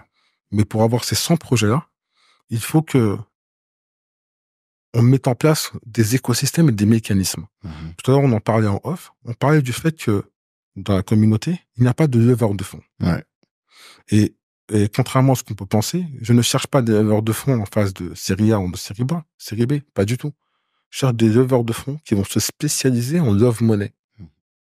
Et ça va être des personnes qui vont pouvoir accompagner des porteurs de projets pour chercher de l'argent dans leur entourage, pour valoriser leur boîte à l'étape de l'idéation, avant de pouvoir passer aux différentes autres étapes où on aura des business angels aguerris qui investiront dans la boîte avant de passer à des VC, des ventures capitalistes. Alors attends, parce que je pense que là, on risque de perdre de tout le monde. Juste pour faire un petit glossaire pour expliquer. Moi, ce que je comprends, c'est que la phase d'idéation, c'est la phase où on a une idée. Une idée qui ne s'appuie sur rien du tout. C'est juste, voilà, j'ai envie de créer ma plateforme, on va dire. Après, à chaque fois que tu dis idéation, seed, pré-seed, donc avant seed c'est la graine, c'est de là que vient le terme, seed, série A, série B, et après entrée en bourse. Tout ça, ce sont les stades de maturité des entreprises. Donc d'abord on a une idée, après on crée un prototype, ce que nous on appelle le POC là, qui fait la preuve de notre concept. Et donc à chacun de ces stades-là sont liés des types d'investisseurs. C'est-à-dire que tu disais, au tout début, là, c'est ce qu'on appelle family and friend. Love money, c'est les gens qui t'apprécient, t'appellent ta grand-mère, t'appellent ton pote, qui te poussent 10, 15, 20 pour te permettre de te lancer. Après, ça, c'est ce que j'ai découvert tout à l'heure, dans ce que tu disais, c'est qu'après, quand on arrive en seed, donc après, quand on a déjà commencé à créer, là, on appelle des business angels professionnels. Exactement. Ok. Donc ça, c'est des gens qui ont déjà, eux, bien souvent, ils sont fortunés. Ils ont même vendu des boîtes et ils vont poser plus que ce que posent les personnes qui t'aiment, on va dire.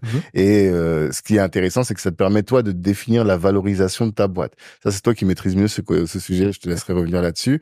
Et après, donc, une fois que les business angels sont intervenus, ben là, les fonds d'investissement, ce que tu appelles les VC, donc qui font du capital risque, venture capital, vont intervenir et à différents stades de maturité de la boîte. Donc série A, il y a une valorisation, série B, série C, je sais pas si ça va jusqu'à D, E. À partir de la série B, généralement, t'as une phase de private equity, des boîtes, des fonds de capital développement qui vont commencer à entrer avec soit des banques d'investissement également. Donc en fait, à chaque étape, t'as une catégorie d'investisseurs. Ouais, c'est ça. Voilà, c'est ça qui est important de retenir, chaque étape.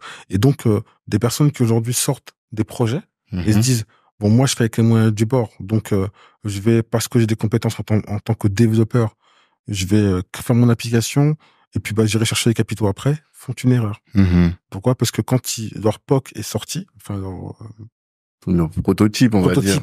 Est sorti, leur application est sortie, c'est à ce moment-là qu'ils vont se dire, on va aller voir des business angels et où on va aller voir des fonds d'investissement. Mais en fait, un fonds d'investissement n'investira jamais un business angel n'a pas investi. Un business angel n'investira jamais tu n'as pas levé des fonds dans ton entourage. Parce que en fait, les gens se disent, t'as pas réussi à convaincre des gens de ton entourage, pourquoi est-ce que moi je prendrais ce risque? C'est ça. Exactement. En fait. Ok. D'accord. Mais on a cette difficulté. Il y a une phrase que un entrepreneur m'a dit un jour et que je sors tout le temps. Nous, les Noirs, les gens nous love, mais ils ont pas de monnaie. Tu vois? Comment on fait? Comme j'expliquais, en vérité, lever des fonds en love money, c'est possible. Tout dépend du temps que tu te donnes pour. La plupart du temps, quand tu demandes à des porteurs de projet, t'as besoin d'argent? Oui. Quand? Maintenant. C'est pas vrai. T'es en phase d'idéation. Donc, en fait, tu n'as pas d'obligation parce que tu n'as peut-être pas d'employés. Tu n'as pas de locaux. Donc là, en fait, tu as un concept sur PowerPoint auquel tu crois. Pour pouvoir mener des études de marché, des analyses, des études de positionnement, il te faut de l'argent pour pouvoir mener ces études-là. Et en fait, dans cette phase d'idéation, une chose qui est hyper importante à retenir, c'est que d'après les études que nous, on a menées avec mon équipe, c'est que on se rend compte que la plupart des boîtes qui ont passé la phase de série A, la plupart, au début, dans ces phases d'idéation, ils étaient entre 8 et 13 personnes. En dessous de 3 personnes, c'est des startups que j'appelle des startups mort-nées. 8, 13 personnes, ça veut pas dire qu'il y a 8 fondateurs ou cofondateurs ou 13. Non. Tu peux avoir 2, 3 cofondateurs, mais après, des gens qui les appuient, qui vont les supporter, qui vont les aider et les conseiller. Parce qu'effectivement, il faut faire preuve au début d'intelligence collective pour pouvoir mener à bien un projet en termes d'idéation. Autre étape importante, autre élément important, c'est que toutes les licornes, sans exception, on a étudié 69. Donc je peux dire quasiment toutes, ont changé de CEO avant la phase de seed. Avant la phase de seed? Toutes les licornes, sur les 70 étudiées, il y en a 69 qui ont changé de CEO avant la phase de seed. Ok. Et on s'est posé la question, mais qu'est-ce qui se passe? Tout simplement, en fait, quand un porteur de projet il arrive, généralement, la plupart du temps, il est du métier, il a identifié une faille. Donc, c'est quelqu'un qui est très opérationnel dans le métier, qui est très bon dans son domaine. Par contre, est-ce qu'il y a des skills de leadership? Est-ce que c'est un meneur d'hommes, un meneur de projet? Est-ce qu'il sait s'entourer? Et lorsqu'en fait, c'est peut-être la bonne personne côté métier parce qu'il a analysé ce qui n'allait pas, il peut être un très bon CEO, mais au moment où en fait on va commencer à passer les choses entre parenthèses sérieuses, c'est-à-dire la phase de prototypage, la phase où il va falloir aller vraiment générer du chiffre d'affaires, il faut être en mesure de dire je ne suis pas la bonne personne, je vais chercher la personne qu'il faut pour pouvoir aller jusqu'au bout. Et donc soit passer CEO, soit chairman, mais en tout cas réfléchir à cette phase-là. C'est bon à savoir ça. Parce que c'est un conseil à donner à certaines boîtes, quoi. Moi, je pense qu'il est très important bah, clairement, en fait, ça va dépendre des ambitions que tu veux donner à ta boîte. Mais demain, tu te dis, c'est mon bébé, c'est ma boîte. Bah, moi, en fait, je vais accompagner jusqu'au bout. Tu peux. Pas de problème. Tout dépend des ambitions que tu veux te donner. En fait, ces statistiques-là ne viennent pas de moi. Donc, statisticien, vous pouvez regarder. Après, il faut recouper un certain nombre d'éléments pour pouvoir les retrouver. Mais c'est la réalité. Et donc, tout dépend de ce que tu veux te donner comme l'ampleur du projet dans lequel tu veux aller. Et après, ben, faut faire les bons choix et se dire, est-ce que ce projet-là, je le mène pour moi ou est-ce que je veux la boîte ou je veux rayonner moi? Je pense que si jamais tu as une chaîne YouTube, que tu peux mieux rayonner que oui, que s'embêter à vouloir faire une boîte avec des dizaines voire des centaines d'employés, avoir des mal de crâne tous les jours, à chercher des fonds, à pouvoir générer des revenus. Je crois qu'il y a moyen de s'amuser plus en tout cas. Ok. Juste pour ceux qui ne savent pas, une licorne, c'est une boîte qui est valorisée à 1 milliard. Exactement. Ça, et donc aujourd'hui, nous on cherche pas à lancer des licornes, mais des décacornes, donc 10 milliards. 10 milliards? 10 milliards. Ok. Et bon, après on va rentrer dans un autre sujet, de savoir quels sont les fondamentaux pour faire une décacorne. Mais pourquoi une décacorne n'est pas une licorne d'ailleurs? Parce que licorne, ça a déjà été fait. Ah d'accord. Décacorne, en fait, il y a un potentiel sur le marché africain qui est plus important. Et comme je dis, en fait, même s'il y a vocation à pouvoir créer, développer des produits et des services et les commercialiser sur le marché national, il y a également ambition très importante dans les projets qu'on mène de pouvoir commercialiser et distribuer sur le continent africain. Et en fait, pour distribuer ou commercialiser quelque chose sur le continent africain, il est important de prendre en compte le marché africain. Si demain tu dis tous ceux qui, il y a 15 ans, 20 ans, se sont dit on va lancer dans une néobanque et on va créer une néobanque au Kenya par exemple, on va ramener des cartes bleues. Ils ont tous échoué. Quand ils sont partis de la problématique, ils se sont dit bon, quel élément qui est le plus distribué? Le smartphone. Comment faire par rapport à ça pour pouvoir échanger et transférer de l'argent? Bah, créer une app. Mais en partant du besoin fondamental. Et on réussit. Tous sans exception. Même demain, tu lances une boîte de mobile paiement, ça fonctionnera. Parce que c'est un besoin. Donc, faut partir du besoin, faut avoir un produit, un service et redéfinir le besoin selon ce qu'il y a là-bas. Et ça fonctionnera. Ok. Et le potentiel est important puisqu'en fait, il n'y a rien. Quand je dis il y a rien, c'est pas péjoratif. Il y a des choses, mais elles sont assez minimalistes et très, très peu exploitées. Ouais, mais qu'est-ce qui fait que toi, tu ne sois pas positionné plus directement sur le marché africain dans ces conditions? Parce que bon, Renewtech, c'est une boîte, mais je sens que c'est une boîte française, tu vois, mais qui est pour le marché français, j'imagine qu'à long terme, mais voilà. Parce qu'il faut programmer des étapes de la réussite. Okay. On parle d'étapes toujours, c'est de se dire, d'accord, ok, si tu veux aller là, qu'est-ce qu'il va falloir que tu mettes en place? Et en fait, en m'inspirant de mentors, en m'inspirant de lectures, en m'inspirant d'autres porteurs de projets, les ambitions qu'ils avaient n'étaient pas forcément dévoilées dès le départ, mais ils ont tous dit, moi, c'est ce que je visais. Et tous ceux qui ont lancé des boîtes qui ont fini par devenir des licornes ont dit dès le départ, ouais, moi, je veux que ce soit une licorne. Ok, mais d'accord, mais jamais tu veux que ce soit une licorne. Par quelle étape va falloir que tu passes? Bah, j'estime que d'ici 7 ans, je serai une licorne. Par contre, jamais j'arrive à générer du chiffre d'affaires dans 2 ans, au lieu de 3 en général, je pense que j'aurais pris les bonnes bases. Jamais je suis valorisé 250 millions dans 2 ans, j'aurais pris les bonnes bases. Jamais j'arrive à avoir 40 employés, dont 10 ingénieurs pour la partie calcul mécanique, 10 ingénieurs pour la partie architecture logicielle, et au lieu d'avoir 30 personnes pour la partie marketing, j'en ai plus que 5, et d'autres pour la partie gestion administrative et financière. Jamais j'arrive à structurer comme ça, j'aurais franchi une étape de structuration qu'il me faut par rapport au développement de ma boîte. Jamais demain j'arrive à faire une joint venture avec une grosse entité pour pouvoir distribuer un de mes produits, j'aurais franchi une grande étape. Jamais dans 5 ans, j'ai réussi à racheter la boîte au Panama qui est dans le secteur et qui fait le plus gros chiffre d'affaires. J'aurais réussi une étape faut programmer, tout simplement. Et en fait, aller sur le continent africain aujourd'hui, ce n'est pas adapté. D'accord. Mais c'est dans la strate. C'est déjà dans la roadmap plutôt. C'est dans la roadmap.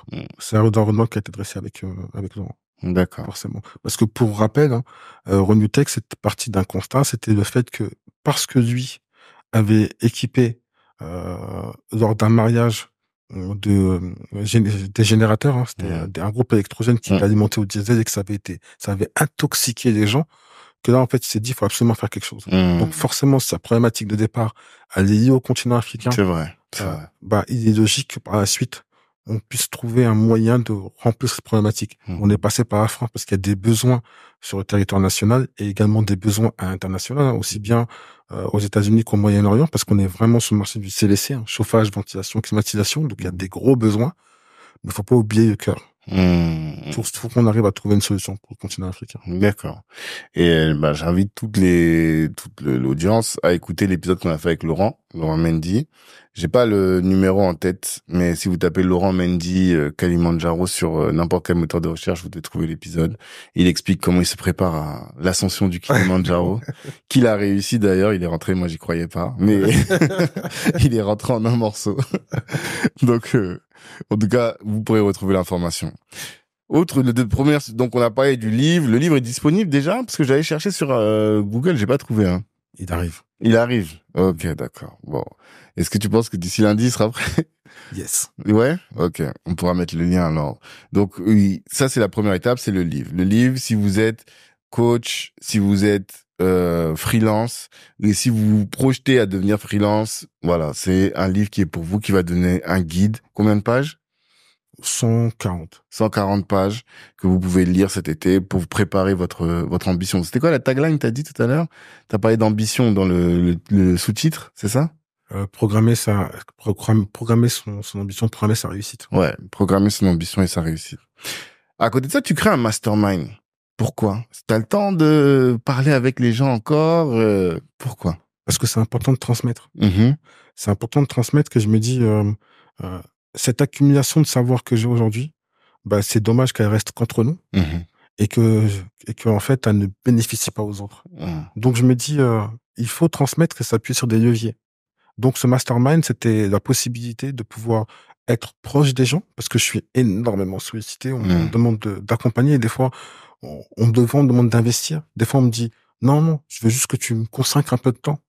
Et en fait, je n'en ai pas la possibilité. Donc, ça amène des frustrations aussi bien d'un côté que de l'autre, parce que j'aimerais plus pouvoir accompagner des porteurs de projets. Et je me dis qu'aujourd'hui, jamais je m'en place ce mastermind qui vraiment va permettre, en fait, en un cercle restreint, de pouvoir donner des skills à une population restreinte. Demain, eux-mêmes pourront transmettre ces skills à d'autres personnes et se mettre en condition pour se mettre en œuvre de marche. Donc, c'était important pour moi de pouvoir transmettre à ce niveau-là, parce que je suis pas en capacité, en tout cas, de faire des formations digitales. Et, malheureusement, pour les formations digitales, je trouve que ça manque d'interaction. Ouais. Tu vas avoir une personne qui va exprimer son savoir, mais il faut qu'on s'assure que les personnes qui sont en face sont en capacité d'exécuter. D'où le fait que j'aimerais avoir ce rapprochement pour pouvoir donner la possibilité aux gens de pouvoir exécuter et de suivre ce qu'ils vont faire.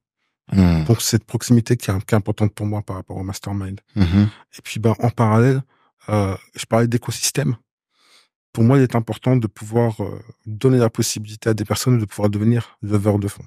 De se spécialiser dans cette branche-là, lever des fonds pour la phase de Love Money avec des gens de la communauté. Et en fait, plus on aura de leveurs de fonds, plus on aura la possibilité de pouvoir passer certaines étapes, et plus en fait on va avoir de porteurs de projets qui vont devenir ambitieux. Mais si on montait là, je vais t'aider pour ma paroisse. Si on monte une structure qui, notamment parmi ses activités, cherche à accompagne à lever de fonds, est-ce que tu accepterais d'être au bord de cette société? Bien évidemment. Ok. C'est noté. Bien évidemment. Ok, c'est une de nos activités. Mais ça, donc cette activité-là, cet accompagnement-là, il est en dehors du mastermind. C'est deux choses différentes, on est d'accord? C'est en dehors. Enfin, c'est en dehors. Là, il est important de dire que je vois par rapport à un mastermind de 4 mois comment je tiens et quel est le retour que l'on a, voire potentiellement lancer d'autres, mais toujours dans un cercle restreint et à la hauteur de ce qui est possible de faire. Vraiment, je trouve que c'est pas mal. Et en parallèle, me dire que j'imagine aujourd'hui une formation, sur quel format, je ne sais pas, mais en fait, il faudrait qu'on voit, où en fait, on pourrait accompagner des gens sur 2-3 jours à structurer la levée de fonds, mais uniquement l'étape de la Love Money. C'est ce dont on a besoin, c'est l'étape qui nous manque au niveau de la communauté. D'accord. Et après, l'étape de site, ça se fera tout seul parce que à ce moment-là, les porteurs de projet pourront aller chercher des business angels s'ils voient que il y a déjà des gens qui ont investi auparavant, donc ils vont dire ok, d'accord, on est prêt à écouter ton projet. Après, ça ira de pair. Et pour la partie VC, mais déjà commencer par la base. Mais si je reviens sur le mastermind, parce que je pense que j'ai pas encore toutes les informations, c'est qu'est-ce que les gens peuvent espérer tirer de ce mastermind? C'est 4 mois, 4 jours ou 4 demi-journées? C'est 4 mois, c'est 2 demi-journées par mois. C'est ça. Ouais, 2 demi-journées par mois. À la fin, tu rentres à l'état, imaginons consultant, voilà, t'es consultant en ESN, tu factures je prends tes 10 000 euros de revenus et tu te dis, bon, il y a un moment, il faut que je passe à l'étape d'après. J'imagine que ça peut être ça le persona. C'est un bonus case, ouais. Voilà. Qu'est-ce que la personne peut espérer et comment est-ce qu'elle peut espérer être transformée à l'issue de cette période, de ces 4 mois? On va parler déjà dans un premier temps, toujours pour reprendre la politique, riche avant d'entreprendre, c'est déjà apprendre à apprendre. C'est-à-dire que aujourd'hui, en fait, on nous apprend de façon linéaire, enfin, on apprend de façon linéaire et il faut certains skills pour aller plus vite. D'accord. Et pour pouvoir acquérir l'information beaucoup plus rapidement et savoir où aller chercher l'information quand il nous la faut. Et sur ça, il faut pas être bon, il faut être excellent. Parce que c'est l'excellence qui est gratifiée et qui n'a pas de prix. L'excellence n'a pas de prix. Pour une personne qui est excellente dans son domaine, on peut, si elle nous dit paye 1 000 euros par jour, tu paieras 1 000 euros par jour, ou 2 000, 3 000, 7 000, peu importe, parce que tu sais que ce que tu vas apprendre avec cette personne-là ou que tu vas voir cette personne-là n'a pas de prix, en vérité. Donc c'est cette partie-là où apprendre à apprendre et vraiment chercher l'excellence. Et l'autre partie, c'est la partie financière, parce qu'effectivement, une partie financière qui est importante, c'est se dire, voilà, j'ai un état initial qu'on va identifier. Sur cet état initial, à 1 an, entre le moment où je fais le mastermind et 1 an, il faut que je fasse plus 20% sur le chiffre d'affaires que je fais. Ok. Et à 2 ans, fois 2. Si jamais j'ai pas réussi ça, si jamais ces personnes qui ont fait le mastermind n'ont pas réussi ça, ça sera un échec. Tu les rembourses? C'est quelque chose que je peux envisager parce que franchement, je ne vois pas quand est-ce que j'ai pas réussi. Ok. Ouais, je ne vois pas quand j'ai pas identifié à quel moment j'ai pas réussi à faire ça avec tous les gens que tu as déjà accompagnés, c'est ça? C'est ça, qui font partie principalement des structures et qui sont des associés. C'est un jour, je peux citer Imran Hanif, ça faisait 2 mois qu'on se connaissait et on a essayé de collaborer ensemble et je lui dis un jour tu vas m'appeler, tu me diras j'ai trop d'argent, je sais pas comment faire. 4 mois et demi après, un jour il m'appelle, il me dit Ibrahim, j'ai calculé là, tu me dois de l'argent là, j'ai ça qui vient de rentrer, j'ai ça qui va rentrer, il y a ci, il y a ça. Wow, je sais pas comment je vais faire, qu'est-ce que tu me conseilles? Je dis donc ton problème là, c'est que tu as trop d'argent et tu sais pas où le mettre, où l'investir, où tu vas le récupérer. Et il me dit ah ouais, c'est vrai. Donc, la prophétie s'est réalisée. C'est réalisé. Et des fois il y a plein de choses qui sont en nous, on sait juste pas les mettre en œuvre. On n'a pas la discipline pour la mettre en œuvre. C'est surtout ça. Oui, mais alors là, tu viens de mettre le doigt sur un sujet depuis que j'ai commencé ce podcast en 2020. Je pose la question aux gens. J'ai lu Kobe Bryant, j'ai tout lu. Comment est-ce qu'on acquiert la discipline? Waouh. Tu vois? Là, je pense qu'on peut refaire un podcast. Ouais, mais donne-nous non, mais moi, je te dis, ça, c'est le sujet de ma vie, hein. C'est-à-dire que, tu vois, autant l'ambition, je sais, tu regardes, tu parles avec des gens, ok, ça je sais très bien. Je pense que à force de regarder des gens ambitieux qui ont réalisé des grandes choses, je pense que la personne qui écoute le podcast du jour 1 jusqu'à aujourd'hui, si elle a pas d'ambition, ça veut dire vraiment il y a rien à faire pour elle, tu vois, on peut plus rien faire. Ok, ça j'ai une solution. Mais pour devenir quelqu'un de discipliné, quand t'es quelqu'un d'un peu lazy, tu vois, un peu feignant et tout, j'ai pas, sauf si t'es dans un cadre qui est tellement exigeant, tu vois, que t'es obligé, genre, si t'étais sur une ligne, c'était sur un fil de fer, et si tu mets un pas trop à droite, tu tombes dans le ravin. Si t'es dans ce genre de situation-là, t'es obligé, t'es contraint d'être discipliné. Mais c'est le seul, tu vois. Et je sais pas comment est-ce que tu recrées ce cadre-là. Tu as tout dit. Ah. T'as tout dit parce qu'en fait, si jamais je déviais de ce que tu disais, ce serait pas dire la vérité. Ce serait peut-être, on va dire, caresser les gens dans le sens du poil. C'est faux. Le mastermind, pourquoi c'est un élément qui est physique? C'est qu'en fait, il faut pouvoir cadrer les gens. Il faut pouvoir les superviser, les monitorer, mettre en place des indicateurs et lui dire, T'avais ça à mettre en place, tu l'as fait? Oui, non, j'ai pas fait. D'accord. Pourquoi? Après, si jamais tu l'as pas fait, tu peux, effectivement, sur certains coups de mou ou certaines choses, d'accord, ok. Mais en fait, il faut être en capacité de dire, je vais sacrifier du temps pour pouvoir le faire. Donc, tu n'as pas d'excuse, à moins que tu ne veux pas, toi, aller plus loin. Par contre, jamais tu vas aller plus loin, tu devras prendre le temps de faire ce sacrifice-là. Donc, en fait, il n'y a pas de discipline sans sacrifice. C'est pas possible. Jamais tu prends David Goggins. Ouais, le coureur. Le coureur. Ouais. Qu'est-ce qu'il n'a pas sacrifié? Il a sacrifié son corps. Jamais tu prends Umtiti. Moi, je connais.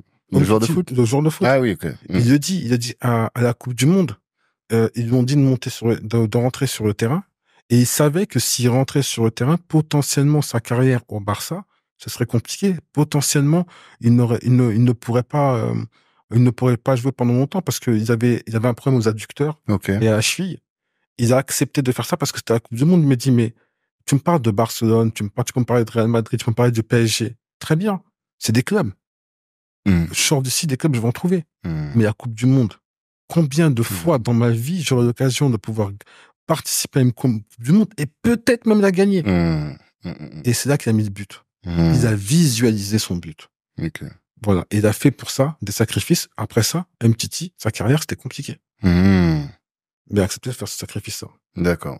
Mais donc, qu'est-ce que ça veut dire concrètement alors? Pour devenir discipliné, il faut se mettre dans des conditions où t'as pas le choix que d'être discipliné? Objectif. La première des choses, définir des objectifs clairs, spécifiques et très, très précis. Ok. Voilà. Une fois que tu as fini des objectifs, ok. En combien de temps?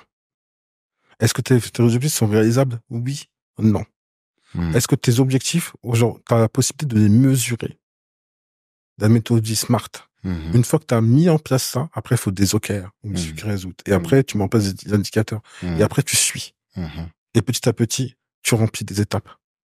Le succès n'est pas un succès, c'est des tranches et des étapes de succès. Une étape de succès entraîne une autre. Et après, au bout d'un moment, en fait, tu te rends compte de ce que tu as acquis, de la discipline dans laquelle tu es. Et tu te dis, bah, j'ai réussi à... C'est comme demain, quand tu demandes à quelqu'un de faire attention à son alimentation. Potentiellement, il peut le faire. Mais jamais il fait du sport à côté. Et qu'en même temps, il voit son corps se transformer. Tu penses vraiment qu'il va manger des burgers? C'est plus difficile.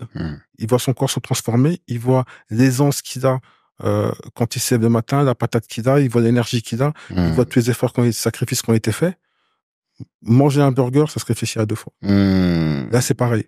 Une personne qui est dans des actes de succès, qui commence à gagner des choses, se dit waouh, j'ai pas envie de revenir en arrière. Et pour ça, en fait, c'est parce que j'ai adopté telle discipline que j'y arrive. Et donc là, il se conforte dans sa discipline et il fera 2, 3 fois plus. Travailler 10 heures par jour, pour un entrepreneur, c'est normal. Mais après, quand tu es au téléphone, tu travailles. Quand tu es dans un groupe de réflexion, tu travailles. Après, c'est la forme du travail qui va évoluer. Tu n'as plus besoin forcément d'exécuter, mais tu vas travailler différemment. Moi, quand je suis en réunion, je travaille. Quand je suis en train de brainstormer, je travaille. Ok. Donc, tu vas aider les entrepreneurs dans le cadre de ce mastermind-là, à devenir disciplinés. Tu vas leur donner les clés pour devenir disciplinés et c'est la discipline. Et on sait tous que c'est la discipline qui est la clé pour atteindre les grands objectifs, quoi. Le but, c'est de faire d'eux des gens riches. Riches avant d'entreprendre. Et riches avant d'entreprendre. Et c'est toi qui vas tout donner? Tu vas donner toutes les formations? Parce que je sais que tu as un réseau incroyable et un écosystème incroyable, donc tu pourrais faire appel à certaines personnes. Je pourrais effectivement faire appel à certaines personnes, mais je considère que 4 mois, c'est une période qui est assez courte, en vérité, qui va jouer peut-être sur 1 an et demi, voire 2 ans de leur vie. Donc, j'aimerais leur consacrer le plus de temps possible. Et donc, je me dis que le chiffre 12, c'est bien. Plus, c'est pas possible. Et moins, ça permettrait pas de pouvoir bénéficier du retour d'expérience de chacun. Chacun va vivre des expériences différemment. Et je vais amener chacun à pouvoir s'exprimer sur ce qu'il vit et comment il le vit. Je veux créer un groupe qui va devenir un réseau, qui va peut-être devenir un club. Et en fait, qui puisse s'entraider entre eux et qui, demain, quand il y en aura un qui a besoin des autres, ils puissent faire appel aveuglément à l'autre sur tout type de domaine et tout type d'activité. Donc, c'est pour ça qu'en fait, ça sera pas plus que ça. Mhm. Et que je vais leur consacrer vraiment du temps. On n'est pas éternel. Si demain, en fait, ça peut permettre à ce que d'autres personnes puissent transmettre ce que nous on a transmis, je pense qu'il faut le faire. Et après, je dis à moi, à mon niveau, mais également au niveau d'autres entrepreneurs. J'aurais aimé, moi, demain, assister à un mastermind de, je sais pas moi, Bernard Arnault, de d'autres personnes, d'autres personnalités, parce que je pense que chacun a une pierre à l'édifice à apporter, parce qu'il a vécu des choses à sa façon à lui. Et c'est important de rester authentique. Je me dis que si j'aurais aimé, moi, assister à des masterminds ou des masterclass d'autres entrepreneurs, d'autres personnes seraient intéressées et qu'il est important de le faire. Et que derrière, surtout eux, seront en capacité, je l'espère, de pouvoir transmettre par la suite. La transmission, c'est l'élément clé. C'est l'élément clé de la réussite. Et toi, est-ce que tu as déjà payé pour faire un mastermind? Moi, si on regarde ce que j'ai payé, c'est... Et pour des masterminds, je veux dire, hein. J'ai payé pour tout type de formation. Formation que j'ai suivie ou que j'ai pas suivie. Mastermind, j'ai payé. J'ai payé pour un masterclass, j'ai payé pour des événements. J'ai payé pour intégrer des clubs d'entrepreneurs ou des clubs d'investisseurs. Des formations. Plus ou moins longues, plus ou moins courtes. Moi, aujourd'hui, sur les 6 dernières années, je suis à peu près à 85 000 euros. D'investissement? D'investissement. C'est investir sur moi. Et d'ailleurs, merci Alice Soko, mon meilleur financeur. Qui investit sur toi? Oui, en fait, comme c'est directeur financier, Ah, c'est lui qui te laisse faire les investissements. Me laisse. Il t'autorise. M'autorise. Bien, il accepte quand t'as fait. Voilà. Quand tu reçois la facture, il dit, ça c'est Ibrahim encore, c'est un de ses coups. Okay. Et après, je me mets sur messagerie pendant 2 jours et ça passe. Ok. Mais la question pourquoi je te posais cette question, c'est pour que tu nous expliques ce que toi, ça t'avait apporté. J'en parlais, je crois, tout à l'heure en off avec Thibaut qui est venu sur notre podcast, qui lui est dans le repreneuriat. Et il nous disait il a fait un mastermind où il a payé 7500 €, mais que ça lui a apporté en termes de connaissances, je crois, 7500 € pour une journée, hein. Mais en connaissances, ça lui a fait gagner peut-être 120 000 €, tu vois. Donc, est-ce que toi, t'as un exemple comme ça de mastermind, le prix que t'as payé, est-ce que ça, ouais. En plus, c'est effectivement sur le repreneuriat. Aussi? Ok. Ouais, c'est effectivement sur le repreneuriat. Et en fait, ça m'a permis de pouvoir développer des soft skills, ne serait-ce qu'en sourcing. Ok. En sourcing d'entreprise, parce que auparavant, quand on parle de repreneuriat, on a l'impression que c'est des boîtes qui sont en redressement judiciaire, on va arriver comme à Bernard Tapie, on va récupérer pour 1 euro, et pas du tout. Ok. Pas du tout, pas du tout. En fait, il faut sourcer des boîtes qui fonctionnent et dont les dirigeants sont en âge quasiment de partir à la retraite. Parce qu'on sait qu'en fait, à ce niveau-là, il n'y a pas forcément de renouvellement. Et que peut-être ils n'ont pas de personnes qui potentiellement peuvent reprendre leur activité, donc c'est des activités qui vont mourir. Et la plupart du temps, ils ont déjà des dizaines d'employés. Et moi, je visais que des activités qui généraient plus d'1 million d'euros de chiffre d'affaires. Ok. Donc pour ça, il a fallu que justement je participe à ce mastermind de repreneuriat où j'ai pu comprendre quelle cible. Donc forcément, ça m'a un accélérateur de malade. Et puis après, comment faire pour sourcer cette entreprise, comment faire pour pouvoir se faire financer, sachant que moi, je ne fais pas de crédit, pas d'éléments. Oui, c'est vrai. Donc là, à ce moment-là, en fait, il faut mettre en place des principes de crédit vendeur. C'est pas forcément facile parce que t'approches un chef d'entreprise qui tourne plutôt bien, qui a pas forcément envie de vendre, mais qui sait qu'il doit être dans la session incessamment sous peu, sous 2, 3, 4, 5 ans. T'arrives, tu lui dis, je veux ta boîte. Donc, je te paye sous 2 ans. Au fur et à mesure, ouais. Et il va te regarder, il va te dire, non. Et puis là, en fait, il faut développer une relation de confiance. Faut voir quels sont ses objectifs en dehors des aspects financiers, comment elle a fait pour monter sa boîte, qui sont ses employés, le rapport qu'il a avec ses employés, qui sont les hommes clés. Et tout ça, en fait, en 2 jours. D'accord. Donc, t'as fait le mastermind en 2 jours? En 2 jours, ouais. Combien t'as payé? Waouh. Je peux vraiment en parler? Oui. 9 500 €. 9 500 € 2 jours. Non, c'est important parce que tu vois, les gens se disent, ils ont pas d'idée de prix, quoi, tu vois. Donc, 9 500 € en 2 jours. Et tu penses que ça t'a fait économiser combien? Je vais parler de tout ce que ça m'a fait gagner. Ouais. Bon. On va parler d'abord dans un premier temps de chiffre d'affaires et après on va parler de, en fait, en chiffre d'affaires aujourd'hui, le repreneuriat, ça représente à peu près pas loin de 1,8 million supplémentaires. D'accord, des boîtes que t'as reprises. Exactement. Okay, d'accord. 1,8 million supplémentaires et après, au niveau vraiment net, je dirais on est sur 10 à 12%. Ok, d'accord. Mais est-ce que c'est le mastermind qui t'a permis de racheter. Sans le mastermind, t'aurais pas racheté ces boîtes? J'aurais pas fait comme ça. Sans le mastermind, en fait, je me serais tourné vers des entreprises qui, à 1 euro. Ouais. Ok. Des entreprises à 1 euro. Et c'est là, à ce moment-là, en fait, c'est un ami qui vit en Suisse, qui m'a parlé de reprenariat. Et donc, j'ai dit, ah, ouais, d'accord, qu'est-ce que c'est? Comment ça fonctionne? Donc, j'ai écouté une première formation gratuite. Et après, j'ai eu un jour dans ma boîte mail une autre formation qui était payante. J'ai dit, ah, ok, d'accord, pourquoi pas? Et j'ai pris la formation, j'ai faite, j'ai écouté jusqu'au bout. J'ai été rencontrer le formateur. On a discuté, on a échangé. Et donc, à partir de ce moment-là, j'ai dit, ah, pourquoi pas? Donc, c'est possible de le faire. Et là, après, je me suis mis à sourcer. Moi, avec mon neveu. D'accord. D'abord, moi tout seul pour la première et après avec mon neveu. Ok. Juste encore une fois, un peu le glossaire, c'est que on parle beaucoup d'entrepreneuriat, mais il y a le repreneuriat, donc c'est la reprise d'entreprise. Et dedans, moi, je viens de découvrir, il y a 2 branches. Il y a ceux qui reprennent les entreprises en difficulté, comme Bernard Tapie, 1 euro à la barre. Mais le problème de ça, c'est que bien déjà, on ne sait pas pourquoi elles sont en difficulté. Et si elles sont en difficulté, bien souvent, c'est qu'il y a peut-être un problème aussi. Ça peut être juste lié à un problème de gestion, mais parfois il y a des problèmes beaucoup plus graves. Gestion, gouvernance. C'est ça. Et l'autre souci, c'est qu'il faut ramener beaucoup de cash. Parce que tu l'achètes à 1 euro, mais en réalité, la boîte, pour qu'elle vive, il faut qu'elle ait de l'argent. Et bien souvent, elles ont des dettes, donc il faut couvrir les dettes. Enfin, c'est quand même pas mal de soucis à gérer, quoi.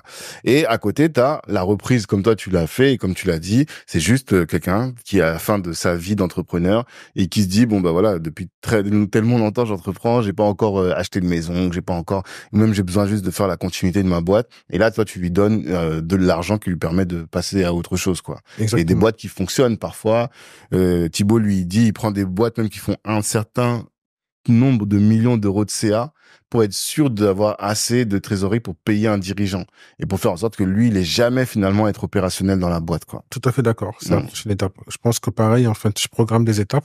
Donc, la première étape, c'est de prendre des boîtes qui génèrent 1 million d'euros de chiffre d'affaires. Ça, c'est pour la base du reprenariat. Et après, passer à des boîtes avec un chiffre d'affaires plus important, mais qui va nécessiter également des achats plus importants. Je me suis mis il y a pas longtemps également dans tout ce qui va tourner autour de la FUSAC. Ok. L'acquisition, donc, M&A. Et donc là, c'est pas du reprenariat. C'est différent, c'est de la croissance externe, mais pareil. Pareil, en fait, ça nécessite des réflexions, ça nécessite que j'ai dû reprendre des cours, notamment à HEC. Ok. Et m'entourer d'experts dans ce domaine-là et cibler des entreprises à fort potentiel qui m'intéressaient vraiment. Et donc là, c'est pour faciliter l'intégration de ces entreprises-là dans ton groupe actuel. Oui, c'est-à-dire en fait sur des branches, ça va être sur des business units différents. On va considérer par exemple que on a une activité principale. Ça peut être même au niveau d'une startup, on a une activité principale et on se rend compte qu'il y a une boîte potentiellement concurrente ou partenaire, ça dépend comment on se situe, qui a une activité concomitante, qui vise une cible particulière et qui peut apporter de la valeur au groupe. Il y a un groupe qui est constitué. Donc là, on se dit, voilà, on a certainement les capitaux pour y aller. Donc on va pouvoir soit lever, soit mettre en place ces capitaux pour pouvoir chercher cette boîte-là et donc pouvoir progresser ensemble et mettre en place toutes les synergies qu'il faut. D'accord. Là, pour ça, moi, j'invite les gens les auditeurs à écouter un épisode, mais je pense qu'il va sortir après, qui est avec Alexandre Libani. Je te disais qu'il lui a une boîte de transport et qui payait trop en frais de réparation de ses camions et donc il a racheté un garage pour diminuer ses coûts. Mais là où il faut bien se former, c'est que j'ai cru comprendre que je crois 60% des FUSAC échouaient. C'est pas faux. C'est pas faux. C'est pour ça que quand tu décides de reprendre une activité, c'est toujours en amont ou en aval de la chaîne de valeur. Et bon, ça peut être de concurrents, mais c'est pas ce que moi je conseille. Pourquoi? Parce que le concurrent, vous avez été concurrent, donc forcément, faut pas oublier que c'est l'homme qui fait la valeur. Donc il peut avoir peut-être des rancœurs. Généralement, faut pas oublier que il y a toute une partie de l'équipe qui part. Quand tu fais la FUSAC, ils vont partir d'eux-mêmes ou même limite, faut les inviter à partir pour rester vraiment concret. Et alors que jamais c'est en amont, en aval de la chaîne de valeur, t'amènes quelque chose qui va venir se raccrocher à un élément existant pour pouvoir mutualiser les coûts. Il n'y a pas de concurrence, il y a une fraternité qui peut s'employer, mère-fille ou relation de partenariat. D'accord. Donc en fait, c'est vrai que la notion de synergie est très importante dans le cas d'une FUSAC et que pour pas rater ça, faut accompagner tout ce qui va tourner autour de la conduite au changement. Mais toi, t'as des consultants pour ça, donc tes consultants, ils font de la conduite au changement? Ou ils font que de la transformation digitale? Transformation digitale, conduite au changement. Conduite au changement aussi? Ouais, donc t'es bien pourvu, quoi.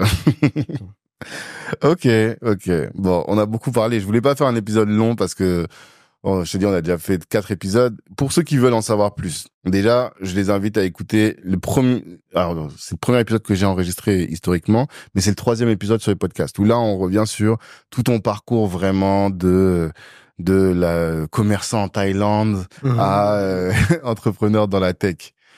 Et qu'est-ce qu'il y a? Ah oui, la date. Merci. On va le dire. Qu'est-ce que j'ai en train de dire? Ouais, voilà. Ça. Ensuite, écoutez l'épisode 53. Et franchement, tu sais que j'ai réécouté cet épisode récemment. Hein. C'est une dinguerie. Pour de vrai. Ouais, non. Franchement, c'est une dinguerie.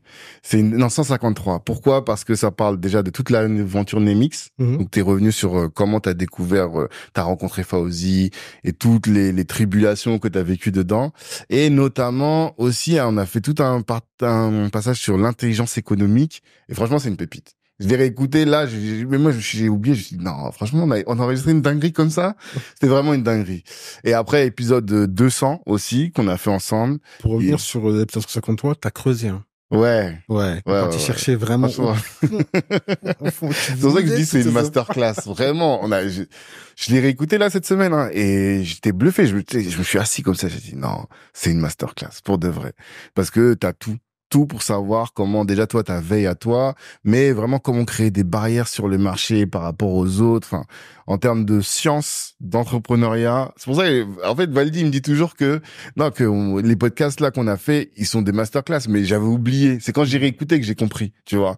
Et donc voilà, je vous invite beaucoup à l'écouter 153, l'épisode 200 qui est un peu différent parce qu'on était à plusieurs, mais bon, on voit quand même qu'il y a une ambition pharaonique derrière et pour pouvoir vous positionner et du coup vous positionnez sur le mastermind dont Kevin me rappelle que on le lance c'est quelle date? On a dit début septembre. Début septembre. On a dit début septembre, je ne me rappelle plus de la date, mais c'est effectivement début septembre. Et donc on donne la possibilité aux gens de pouvoir s'inscrire. C'est ça. Et il n'y a que 12 places. Il n'y a que 12 places. C'est ça. Il n'y a que 12 places. Donc ne tardez pas. Voilà. Cet épisode-là, on est on est mercredi. Il va sortir lundi. Donc, vous savez, quand il va sortir, les places vont partir vite. Donc, on va mettre tout en barre de description. Et moi, j'aimerais bien quand même connaître un peu ta routine, même si tu as beaucoup expliqué en matière de veille. Mais quand même, toi, ta routine de veille aujourd'hui, est-ce qu'elle a évolué? Comment est-ce que, tu vois, tu travailles au quotidien? Est-ce que tu as des routines d'ailleurs, tu vois? J'ai des routines. Après, qui s'est un peu écaillé avec le temps. Ouais. Ça s'est un peu écaillé avec le temps. Mais aujourd'hui, au niveau de la veille, je pense que je me suis renforcé. Je me suis renforcé puisque auparavant, j'étais beaucoup sur tout ce qui était inspiration. J'étais beaucoup sur tout ce qui était tout tourné autour d'entrepreneuriat.